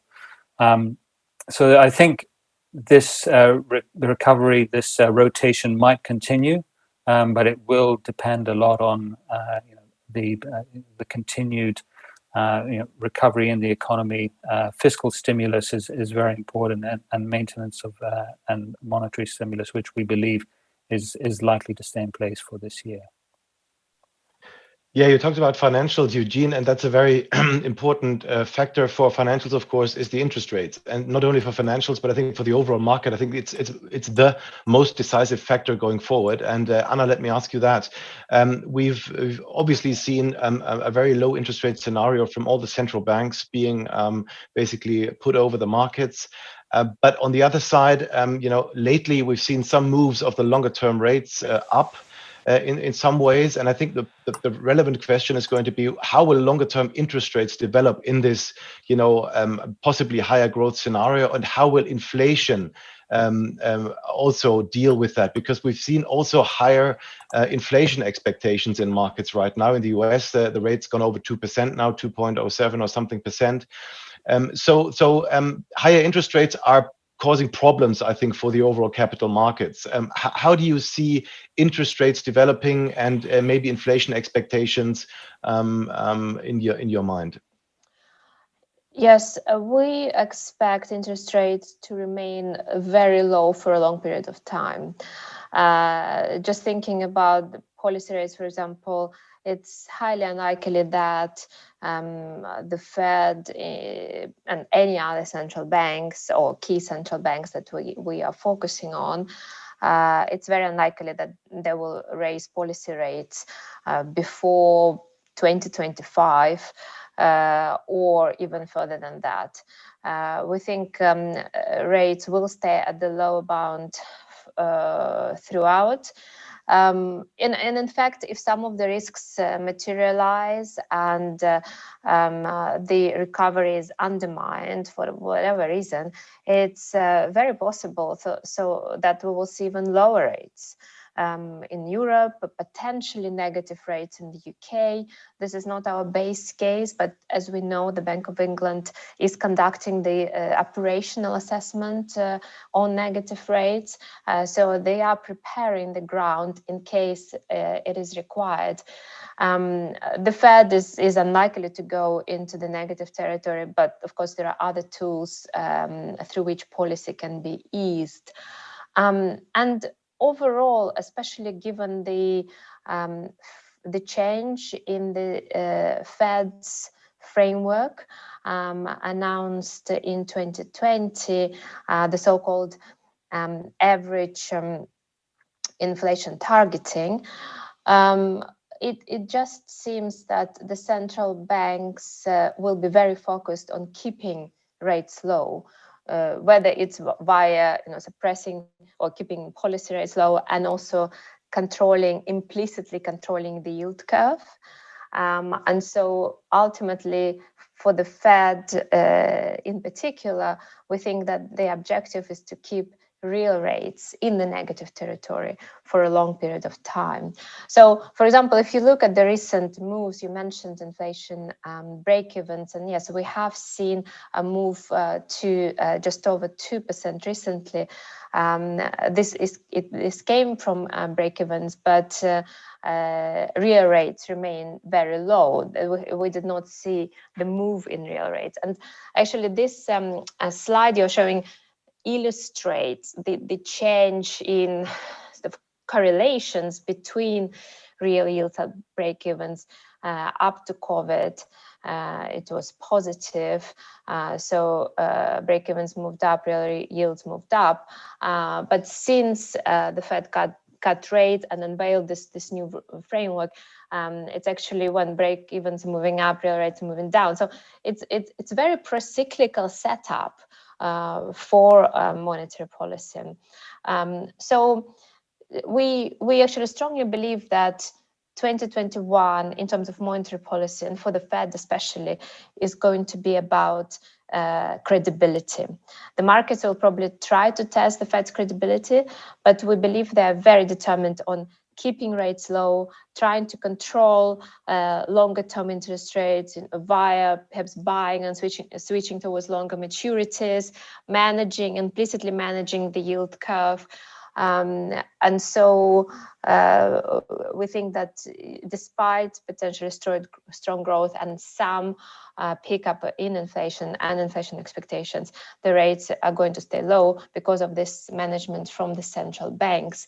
And also, you mentioned high debt burdens, and I think we have a slide on that. That was very high pre-COVID. Obviously, as we know, but now it's much higher. You can see it on this chart. Incredibly, in developed markets, it's about 130% of GDP or even higher now. This is for government debt.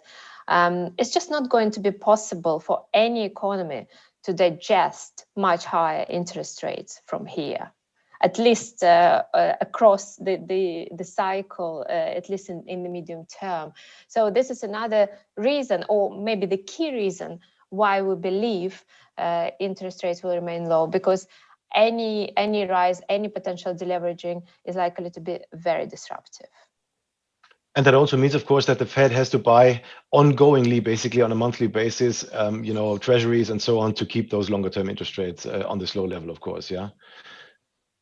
Yeah, that's going to be the case? well, as we know, they have been buying a lot, and they can buy more, and they can buy other maturities. They have a lot of flexibility. This applies to the ECB too, and so, as I said, they can implicitly manage the yield curve to keep it low. What's the way out here? You mentioned the higher debt burdens, and we have the slide here right now. I mean, these are really high levels.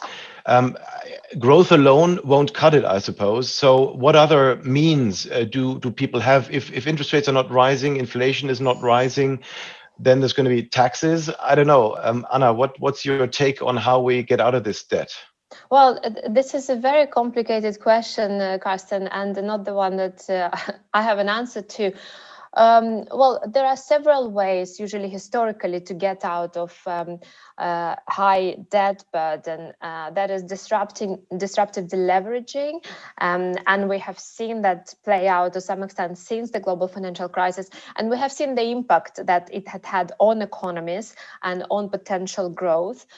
So this is not a version that that politicians or central banks will want to play out over the next few years. You can inflate it out, and you can have higher growth, and you can have a combination of this. And I think for central banks right now, this is the ideal scenario. That's why the Fed is targeting high average inflation, so potentially at some points in time, inflation above 2%, so that you can get high inflation, you get higher growth, and you can inflate away that debt burden. It might work, but I'm a bit skeptical. I think there is just not enough sort of momentum, and also investment, sort of structural investment into the system to lift that growth potential, and also to go to a different, higher inflation regime. But I think that's the scenario the central banks are trying to achieve. And that's where we're heading at the moment, I think. Thanks very much, Anna. Anna talked to Eugene now. Anna talked about the very low interest rate and yields that we're going to see for a long time. And that for you is, of course, a big problem, because as you are an income generating portfolio manager, the choices are getting a bit more, let's say, narrower altogether, with those interest rates being very low. So how do you react to that? You have a real yield requirement for your portfolio. What do these developments mean for your investment process and the choice you're making in your portfolios? Yeah, so I think this is a question that we have we repeatedly get asked, and it's a very valid question. As we've always said, our aim in the income portfolios is to do three things. One is to deliver a stable and sustainable income over time, and that comes out of natural income. So we only want to pay what we can earn from the assets that we invest in, so that we preserve our clients' capital over time.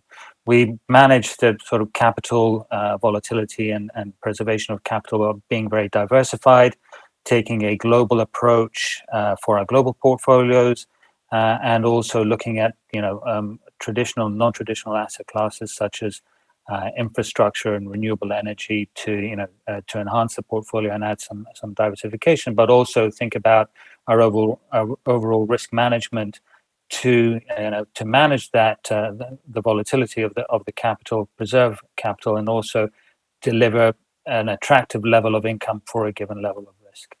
If we see a continued compression of interest rates, yields, as asset prices get pushed up higher, then that will mean the income that we're paying, which is 4% on both Global Multi-Asset Income Fund and the Asia Pacific Multi-Asset Growth and Income Fund, those yields might have to come down, but that's because we will be doing what we've always said we will do, that we can only pay what we can invest, what we can access in markets for without taking on too much risk. In terms of what we're doing to try to address this this shortage of income, We are, concerned about some of the factors that Anna mentioned.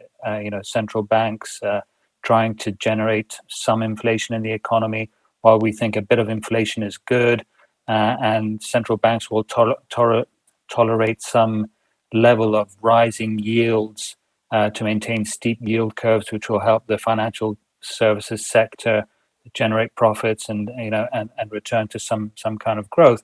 We also think that they will be very cautious about letting volatility in interest rates and yields get out of control, and they will step in. So this low rates and low interest rates for a very long time is a challenge that we have to address.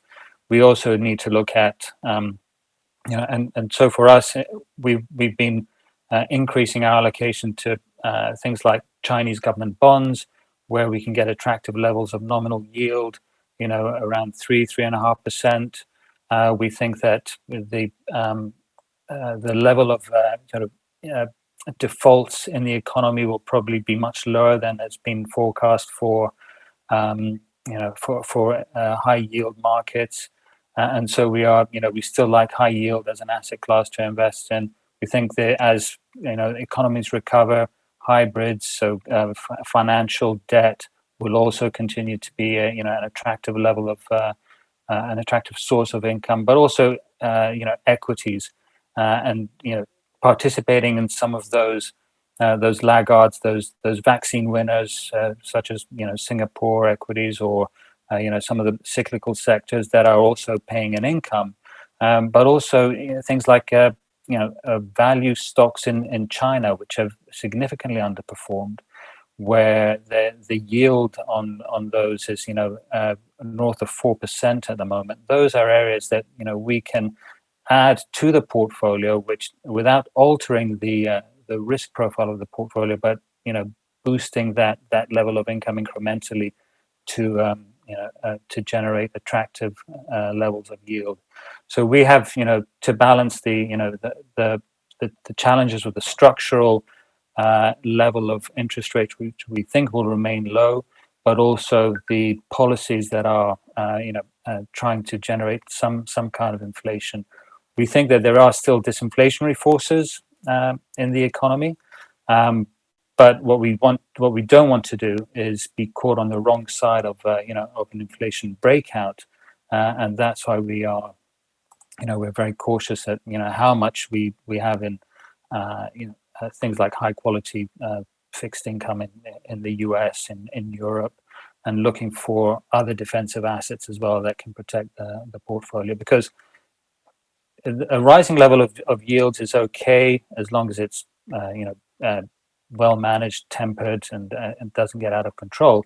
When it does start impacting other asset classes like credit and equities, is where markets start getting spooked. And we don't think we're anywhere near there yet, but all the factors that Anna mentioned in terms of central bank credibility are possible risks to that. So there are quite a few things on the horizon to Eugene, as we come to the end, as we come to the end of the session, could you talk a little bit about your Asian outlook? Because specifically, I think we have mentioned that Asia has been doing really well in terms of economy.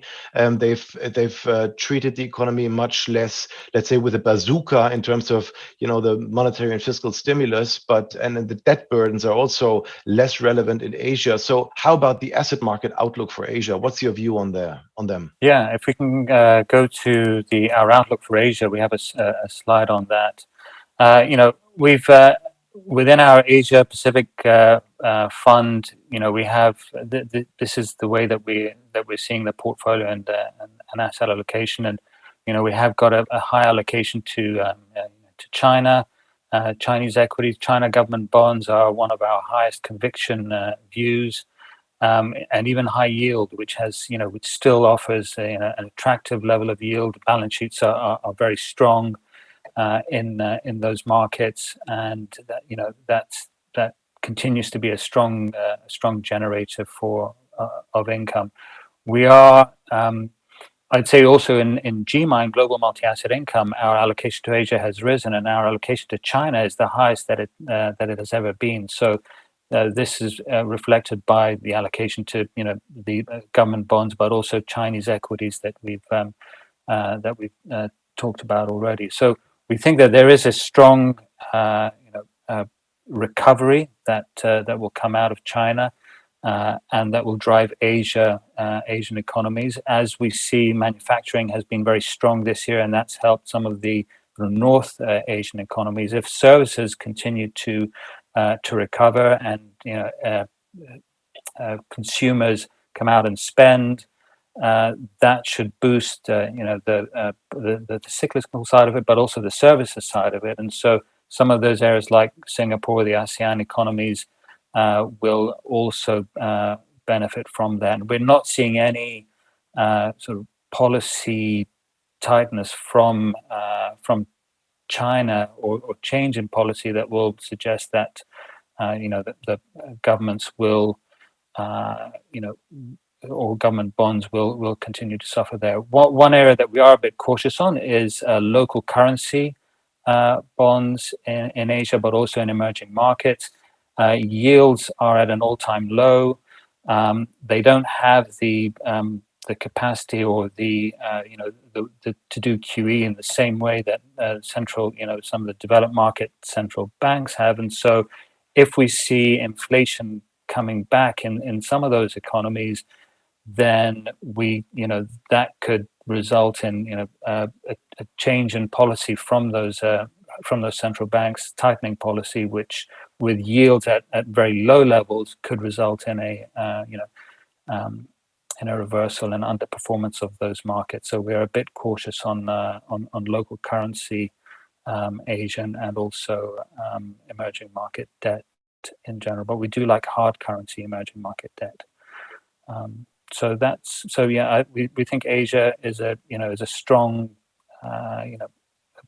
provider of both income and also of opportunities for investment over 2021, and that's reflected in our positioning across GMI and also the Asia Pac Fund.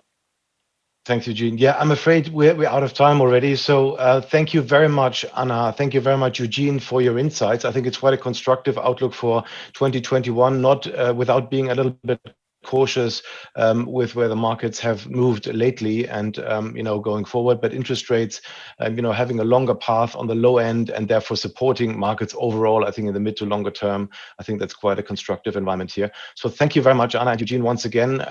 Thanks for listening. A posledný blok našej investičnej konferencie bude opäť patriť Fidelity International. Spojíme Londýn s Viedňou, pretože dvaja portfólio manažéri nám budú hovoriť o trendoch v akciovom investovaní.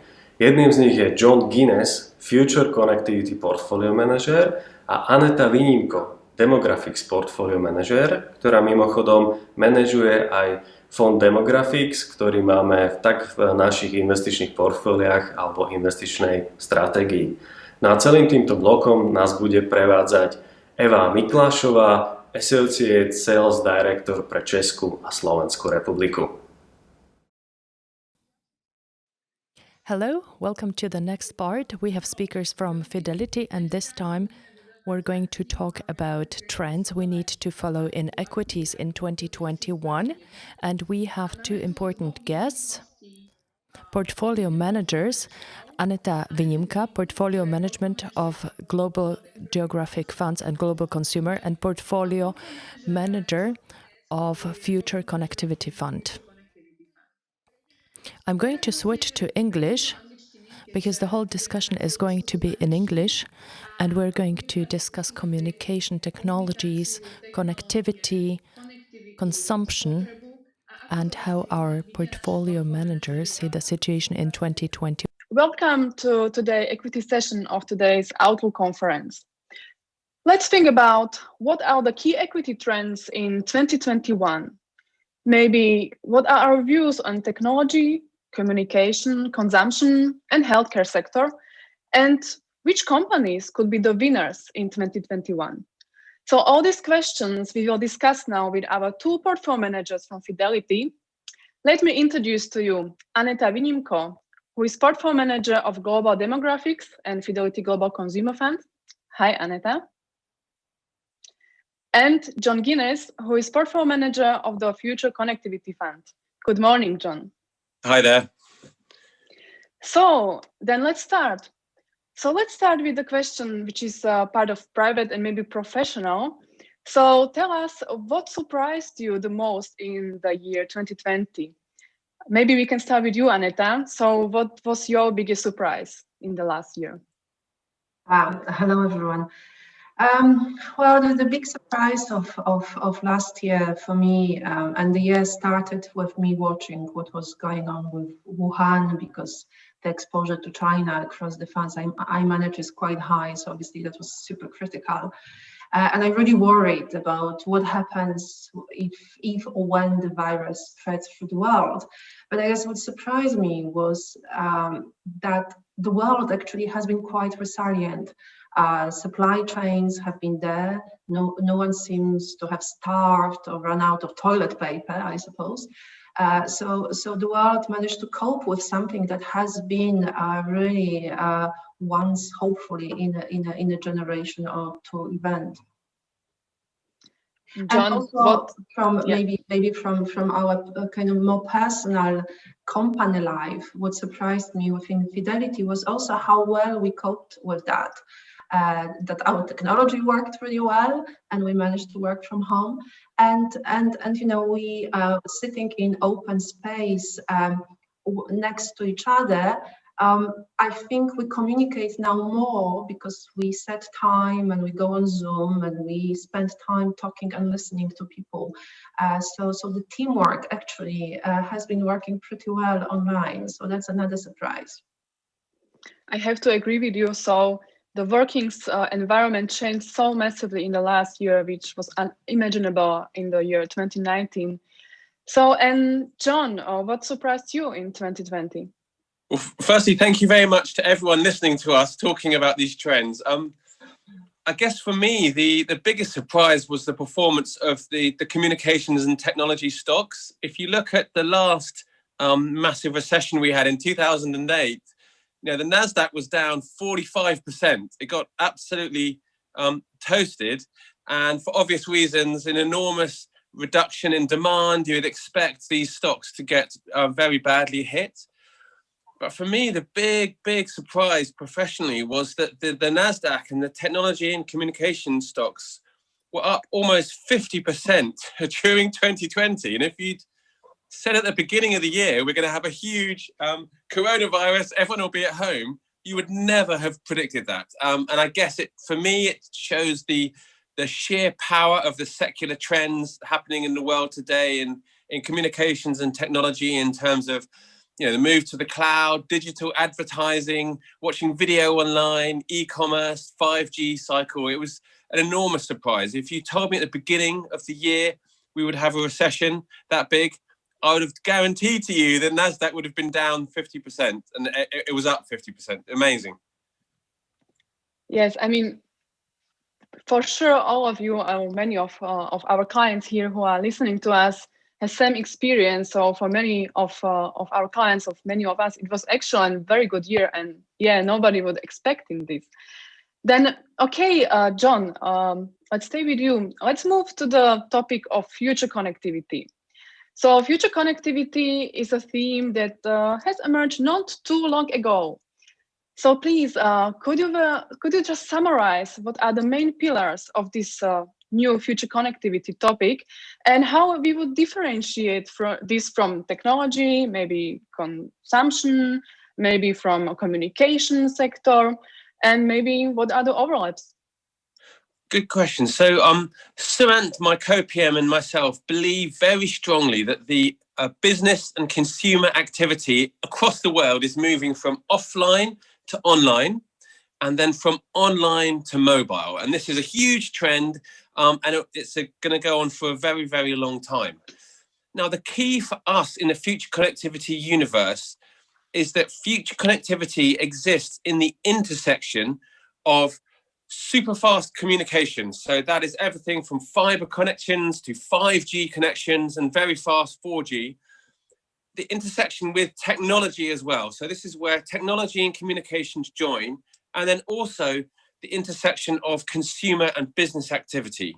It's not a digital fund, so we have to have communications as the real center point of any investment we do. A good example would be the shift of telephony in the business situation from offline to online and online to mobile.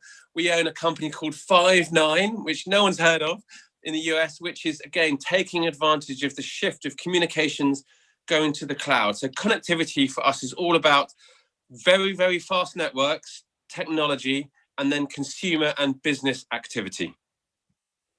Okay, so you mentioned consumers. So let's talk for a little bit about consumption, because as all we know, last year during COVID pandemic, consumption was one of the sectors which were quite looked on closely. Restaurants being closed, shops being closed, and so on.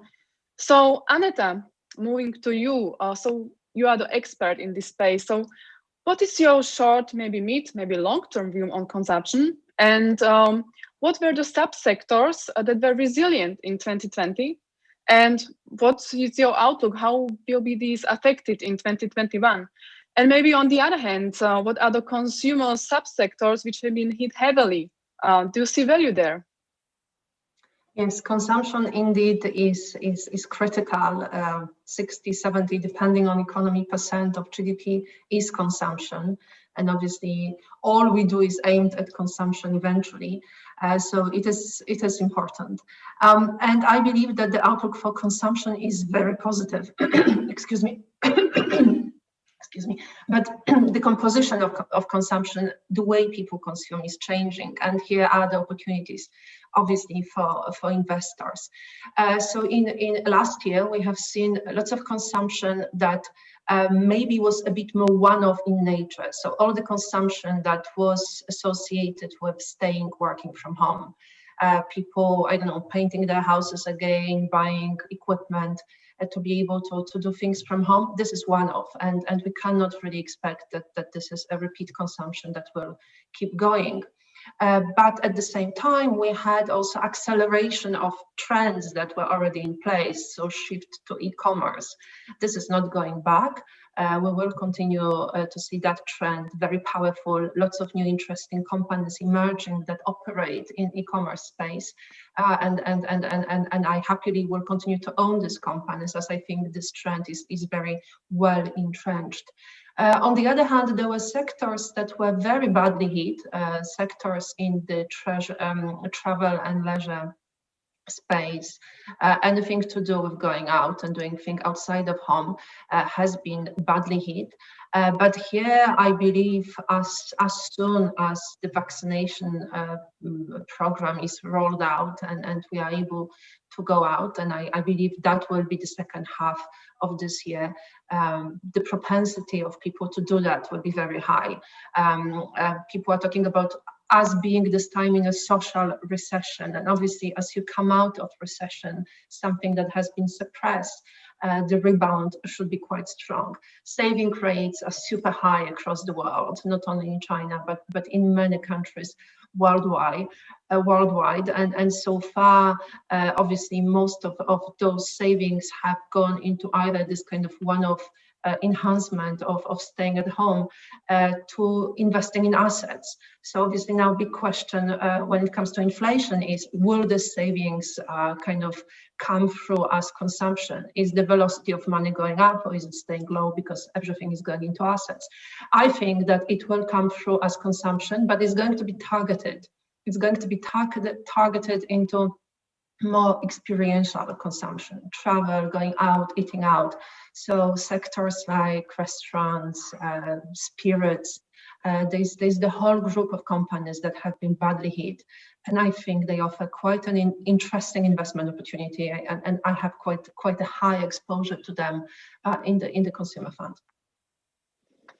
Okay, so maybe moving back to 2020, you mentioned that which was strong was e-commerce and online business. Maybe one question to John now. So what do you think, to what extent the potential of future connectivity companies has been exhausted by the last year tech-driven rally? Because everybody was talking about tech companies, everything was online.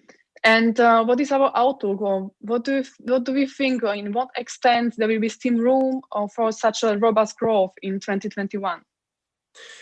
That's the key question, the killer question. So we believe that everything is moving from offline to online and online to mobile. This is a huge trend. It's been started 20 years ago in the year 2000, and it's not going to end just because of 1 year's outperformance. And we very strongly believe that.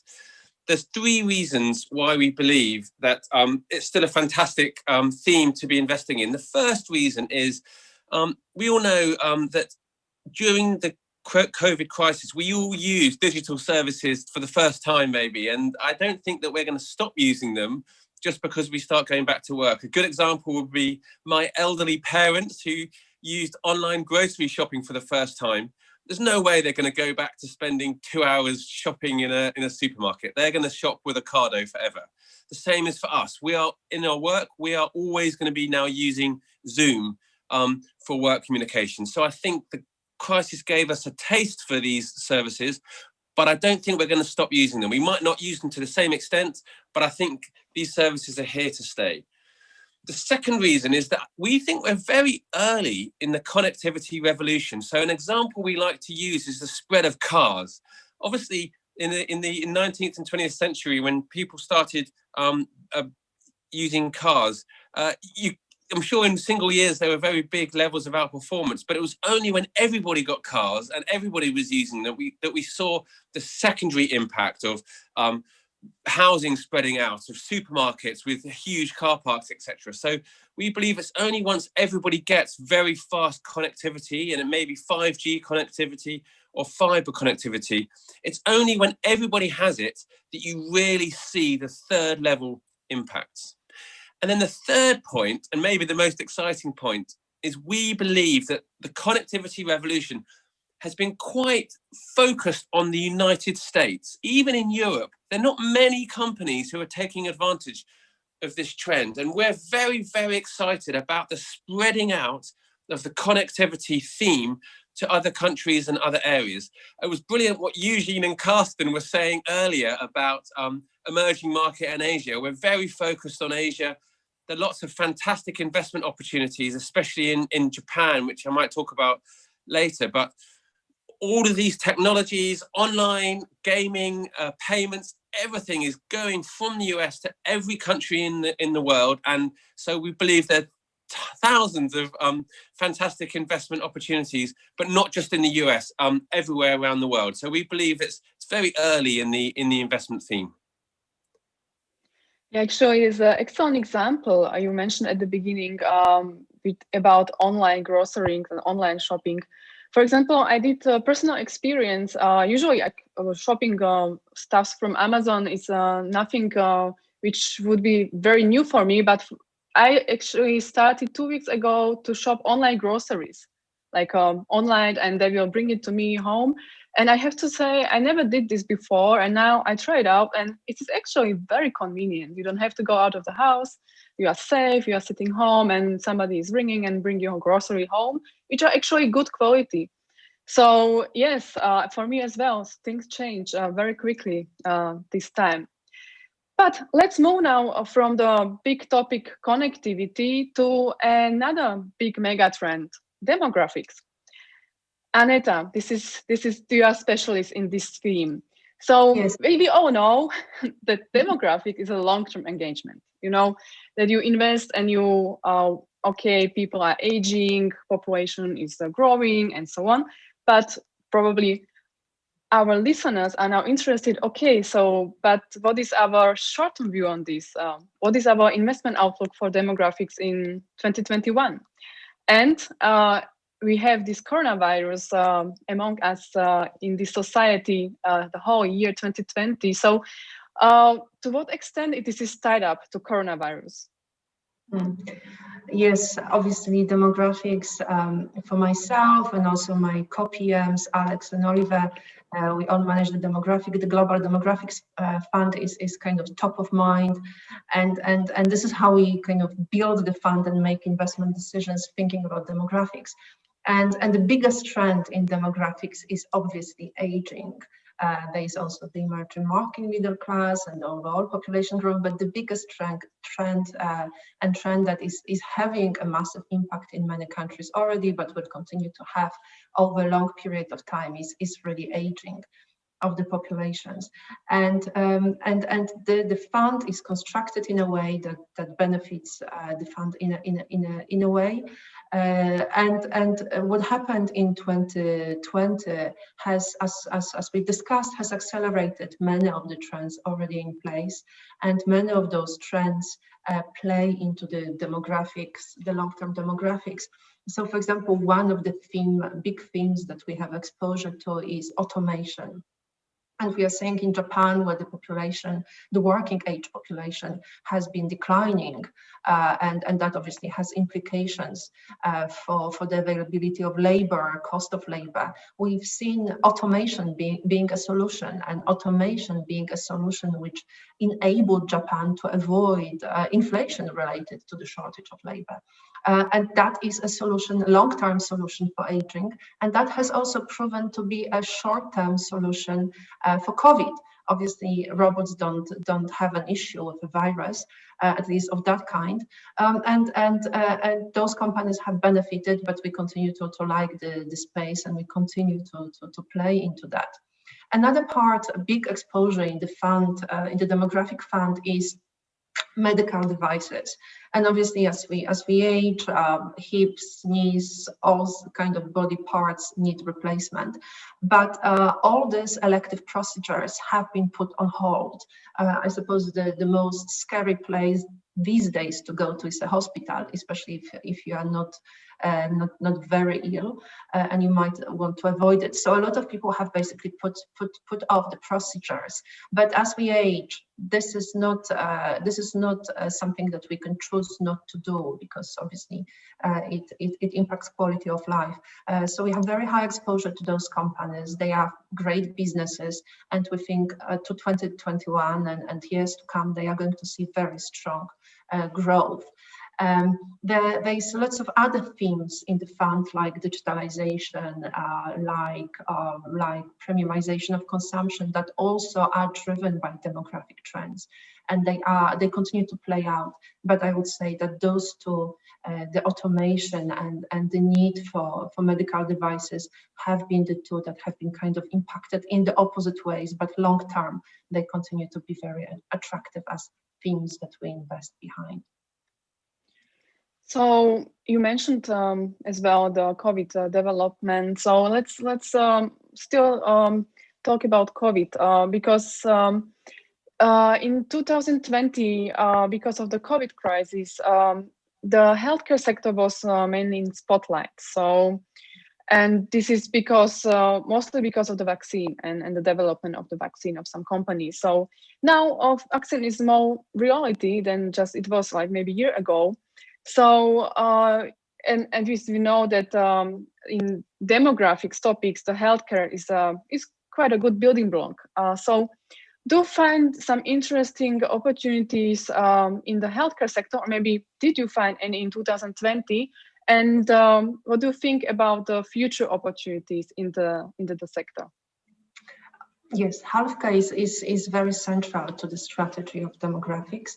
And as I've just discussed, the medical devices is a big chunk of the exposure that we have there, and we continue to stick behind it, and we've been adding to some of the companies, especially as they got under pressure. But we also have some other companies to which we also have been adding early in the COVID crisis, companies like Thermo Fisher, for example. It's our biggest position, and this is a life sciences and tools a company that helps provide diagnostic tests, supplies, PPE, has vaccine manufacturing capabilities. And only yesterday they have upgraded their guidance for the fourth quarter to 50% growth and 25% for this year. And obviously, as we've learned, technology is a solution for the COVID crisis, and companies like Thermo Fisher are very well positioned in the kind of diagnostic space to help us deal with the crisis. Another company, which is a co-holding, we've been building it up, it's Danaher. which also benefits from COVID diagnostic testing. So there's really plenty of opportunities and plenty of stock-specific ideas. We don't really have exposure to pharma because there we worry about pricing pressure, especially with Democrats running the country.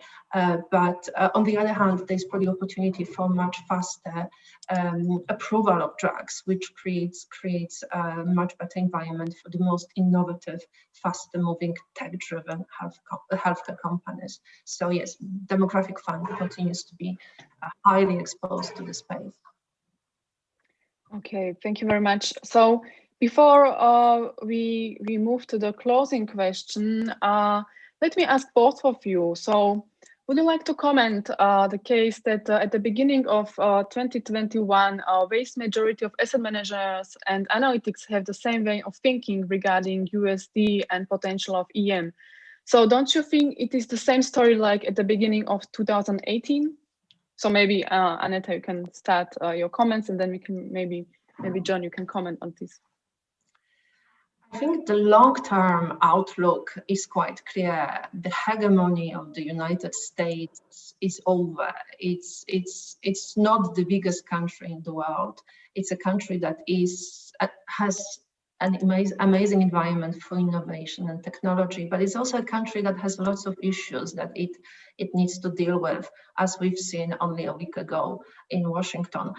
So for me, I have been in the funds I manage, I've been underweight the US and US dollar for a very long time because I believe that the opportunities are more in the East than they are in the West, and that hasn't changed. And obviously the market kind of does what it does, but I think once you believe in something, you kind of stick behind it, and sometimes the moves are quite dramatic, and we've just seen that. But I think the long-term trend is quite clear.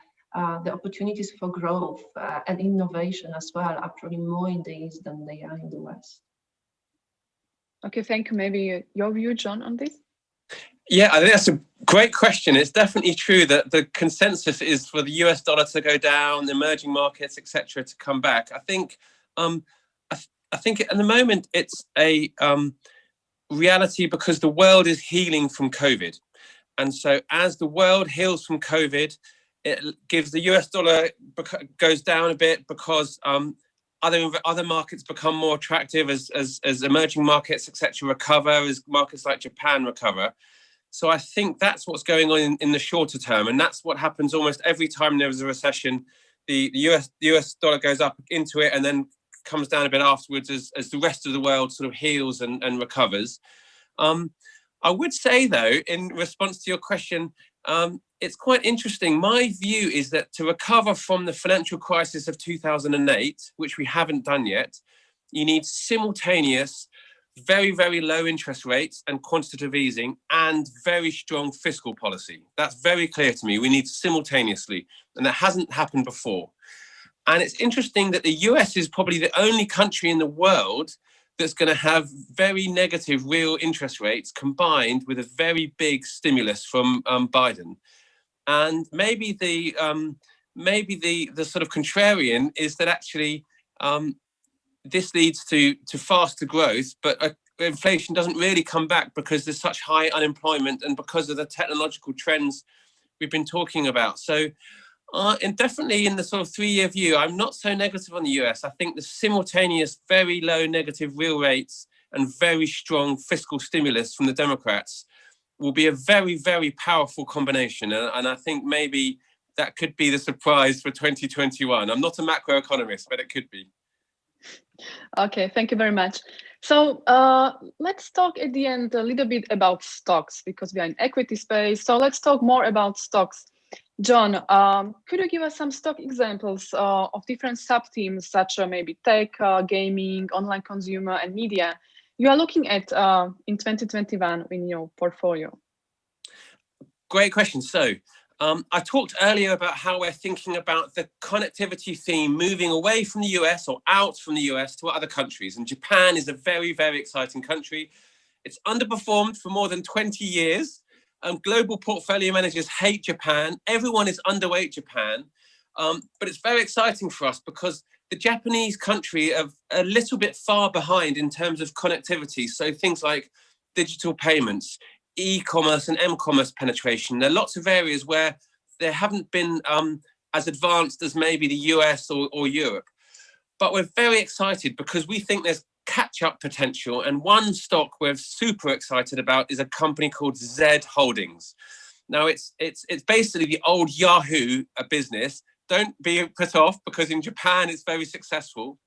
They're merging with another company called Line, and they're basically creating an online and mobile payments winner by merging their Line Pay with PayPay, putting them together. They're going to become the Japanese digital payments winner. When you do the numbers, the company is on about 10 times earnings, and it's growing revenue between sort of 10 and 20% per year. And we think the stock could actually double. It could go up 100%. So I thought I'd give you a stock. It's not guaranteed, but it's a company we're very excited about. And we think they're going to be an online winner in Japan. And the stock, we think, will do very, very well on a 3 to 5 year view. Okay, thank you very much. Aneta, maybe tell us what is your highest conviction in your portfolio and what areas are you avoiding? Lots of ideas, actually. The market is, there are many fantastic existing businesses that are really well placed because they use the technology and they have direct to consumer business models. And there's lots of IPOs that are super exciting. So I actually find myself struggling in terms of where to put the money and not wanting to sell some of the companies I like. So it's quite rare to be in a situation where you actually have more ideas than kind of space in the fund for. And partially it's because I do expect this strong recovery of people interacting, social life, going out. So I continue to like companies in the kind of premiumization luxury space, having strong brands, cosmetics. I think makeup will come back as people are coming out. Spirits, I don't know, companies like Pernod, Campari, there the business will also come back, I believe. Sporting goods, I think people will continue to go out and exercise and spend money because the way we dress has changed. Casualization is a real thing. And maybe we will go kind of from sweatpants to more fancy looking kind of combat pants or whatever. But it's a big change and people will spend money on that. Travel as well, leisure. Restaurant companies, I don't know, Starbucks, Chipotle. I have fantastic, interesting Chinese companies. So there's quite a lot. Education as well. I really see a lot of interesting companies, and it's quite a good time to be an investor, even after the big move of sale in the market. Okay, thank you very much. Let's move back to John regarding connectivity. So, as we heard last year, or maybe it was last 2 years, some companies got some media attention, like data breaches, maybe security issues. We heard about Facebook, maybe Zoom. So about this connectivity problem regarding this privacy. So there is some issue now with privacy, even when we disable cookies and so on. So, and now there is a lot of discussion about freedom of speech. So what is your view? Could this have a negative impact on this connectivity, maybe IT companies in the future, maybe Facebook and so on? Yes, so this is one of the defining issues of our age is Facebook and Twitter. We are very focused on sustainability and digital ethics is a big issue we think about. Our view is that Facebook cannot win because you cannot please both sides of the debate.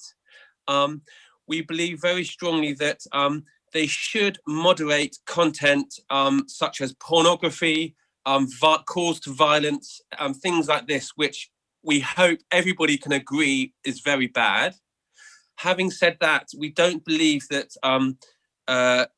they should pick sides in the political battle. And we believe that they have to be very careful with both sides of the politics on a tightrope down the middle and show themselves to be independent and neutral, cutting out the really bad stuff, but we believe they have a role to play in our democracies, and they shouldn't pick sides. They should be it's impossible, but they should be as neutral as they can be. It's not always popular, but that's our view. Okay, then let's finish up with maybe last question for both of you. So let's continue with you, John. So the last question would be, then let's put everything together. Let's put what you mentioned before, the expected development of the future connectivity segment into the context of the whole market, and the whole equity market in 2021. So we believe strongly that future connectivity universe will continue to outperform. It may be slightly different areas. It might be the 5G super cycle. It might be recovery from the travel coming back, etc. But we do believe that companies that are in the connectivity universe will continue to outperform. It's too strong a theme for that not to happen. Obviously selectively, but it's a very strong theme. Aneta? And Aneta, yeah. So what is the context regarding the demographic in the context of the whole market in 2021? Well, the market goes through phases, and we've seen that so many times. The rally in value, where we kind of all the investors move because everyone is looking at the same chart: growth versus value, interest rates, and obviously it's good to be aware of these things. But at the end of the day, you know, as an investor, I'm not investing in growth or value. I am investing in businesses and companies. And again, COVID has accelerated massively the underlying changes. So what John is talking, connectivity, it's a massive change what's ongoing. Automation, the need for healthcare, the change in consumption patterns, moving our lives to digital and making things much more efficient. I think these are much more important things to think and spend our time than looking at this one chart and shifting money just based off that. I think this is actually quite dangerous because there's lots of value traps within the value sector, though there are also opportunities, and I've been finding them for funds and investing behind, because there are some companies that are value and then they turn themselves into growth, and that makes you a lot of money. But as an investor, I would not buy things just for the sake of it being labeled as value or growth for that matter. So finishing on a positive news, positive opportunities. So let me thank you to our two portfolio managers, Aneta Vinimko and John Guinness, for this excellent discussion we had currently. A to už bola posledná prezentácia nášho dnešného eventu. Získali ste veľa cenných informácií, ktoré môžete použiť v komunikácii s klientom. Prosím, nepoužívajte ich ako formu špekulácií, pretože ako nás naučil rok 2020, nič nie je isté. Ešte raz chcem poďakovať partnerom tohto podujatia, ktorými sú Amundi Asset Management, Arts Asset Management, IAD Investments, Prvá penzína správcovská spoločnosť Poštovej banky a Unica Insurance Group. Vám chcem poďakovať ešte raz za pozornosť a dovidenia pri ďalších eventoch v roku 2021.